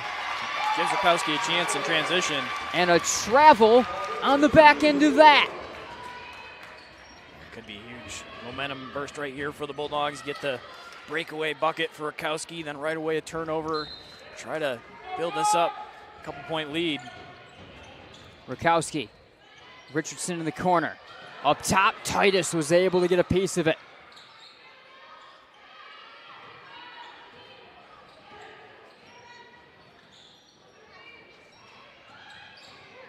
Gracie Rakowski backs it out inside 3 minutes to go in overtime. Dogs by 2. Gregor, Dallett. Flinging shot off the mark. Dukes the board, trapped up and finding Titus. Backing against Richardson's pressure. Titus racing to the open floor. Selena Titus spinning to the basket. And a foul on the floor will send her to the line for a couple.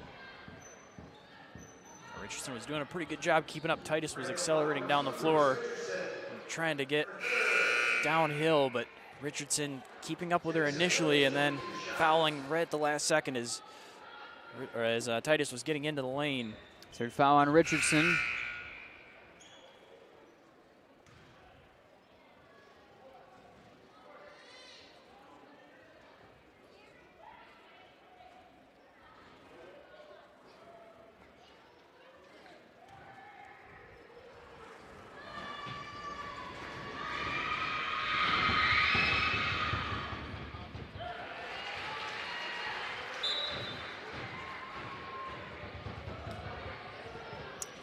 Dukes will check out. Chatfield will check in. One more for Titus to tie the ball game at the stripe.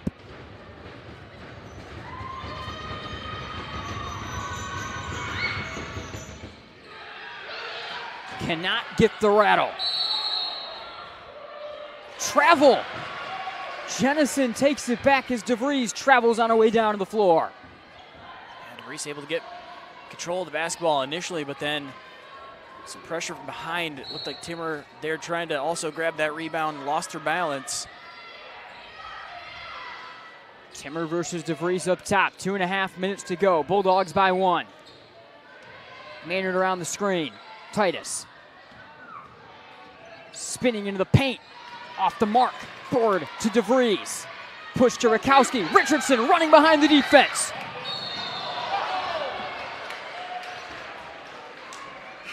And Richardson travels with an easy layup possible. Got going ahead of herself a little bit, and the Wildcats take it. It happens from time to time. They're just got a little bit the wide open floor. Forced to take an extra step as she was going, kind of caught between if she needed another dribble. Sometimes can overthink it just a little bit, and that hesitation causes the turnover and the travel right back for the Wildcats. Huge mistakes all around from both teams down the stretch right here. Titus takes it over from Maynard. Inside 2 minutes, we're past the halfway mark of overtime. 1 point ball game. Lock up, held ball, Grandville takes it. Terrific defensive play from Emma Perez. Perez seeing the basketball held down low near the knees.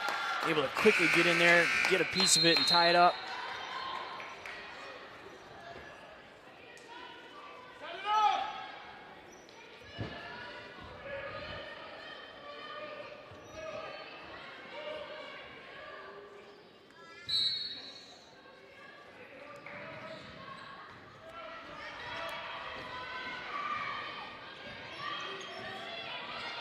Gracie Rakowski with 1:45 and less.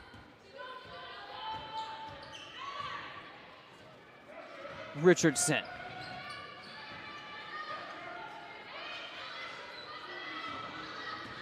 It's Perez and Titus racing to the wing. Rakowski up top. Drive from Rakowski on to Perez.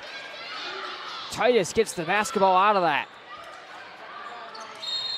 Titus was trying to get an official timeout, saying that she had gotten hit in the face during that last play for a while.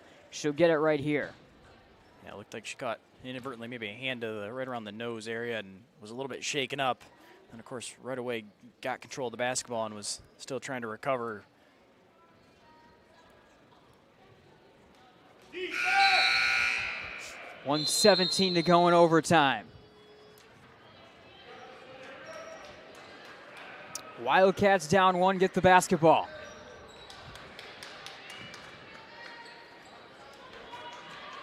Bulldogs with their 2-2-1 trap set up here. Stedman with 111, back to Titus. Stedman. Selena Titus, 13 points for the junior in this one. Inside a minute in overtime.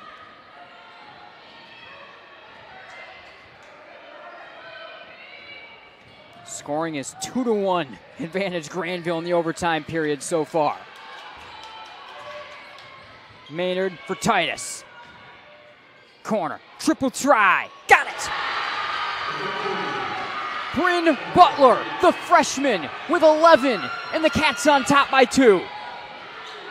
Corner, Gregor, driving for the tie, no! Out of the scrum, Perez rips it away. Timeout awarded to Coach Van Hecken. The Bulldogs get the basketball with 21.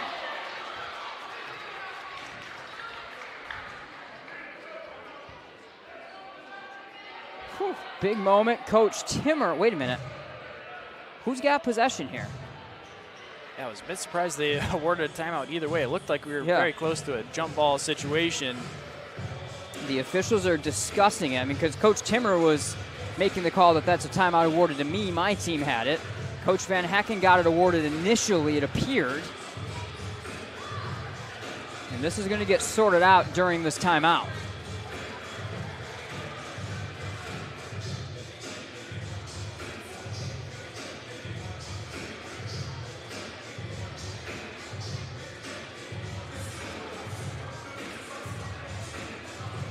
.2 on the clock.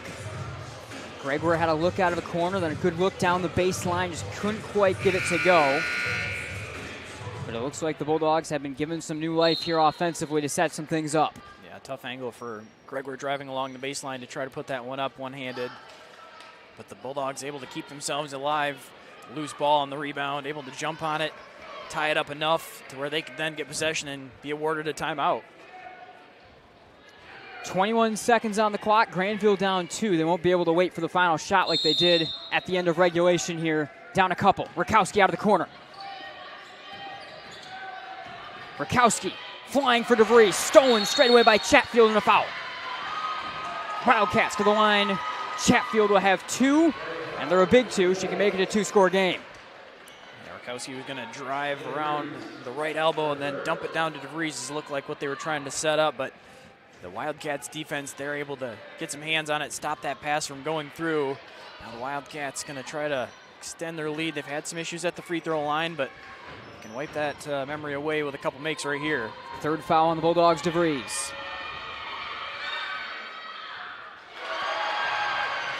Jenison by 3. Wildcats have not yet committed a foul in overtime.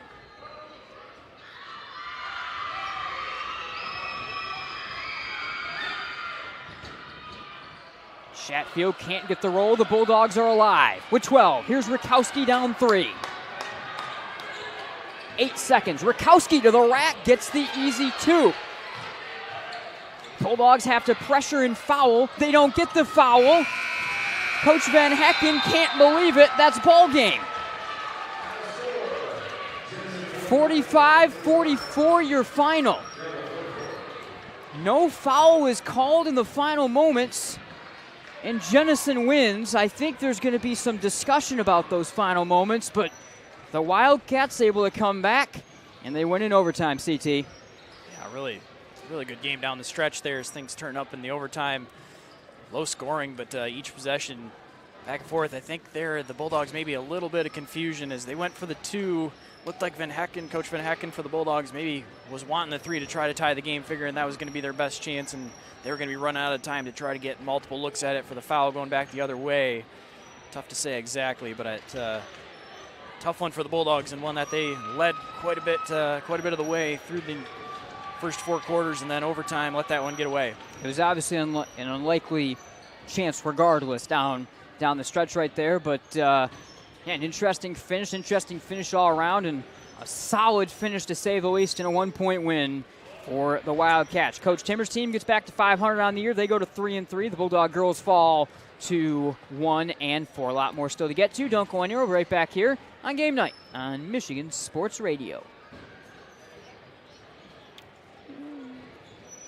The 10 winners of the Nobel Peace Prize or the last 5 Miss Americas, the point is the applause dies and the achievements are forgotten. But can you name 3 friends who helped you through tough times or teachers who encouraged you in school? We remember those who make a difference in our lives. I'm Randy Hansen, president of Centennial Securities. What matters to us are the personal relationships we have with our clients, helping them build a secure financial future. As a Centennial Securities customer, you know what I mean. If you're not, isn't it about time? Member SIPC and FINRA.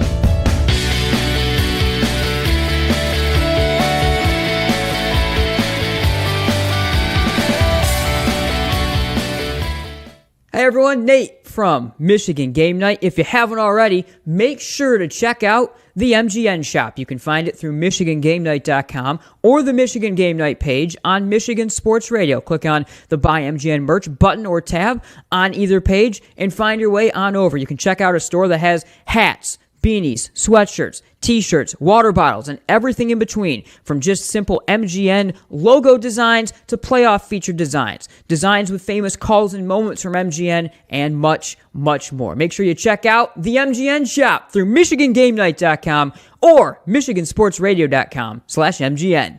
Can you identify your number 1 personal trait? The thing that you do better than most others? If not, this may be a good time to think this through. If you're really good at writing, then why use the phone? If you're great on the phone, why use email? If you have exceptional human relation skills, why sit back and let others lead? I'm Randy Hansen, president of Centennial Securities Company. Playing to our strengths is something we do very well at Centennial. And if you're already a customer, you know what I mean. If not, isn't it about time? Member SIPC and FINRA.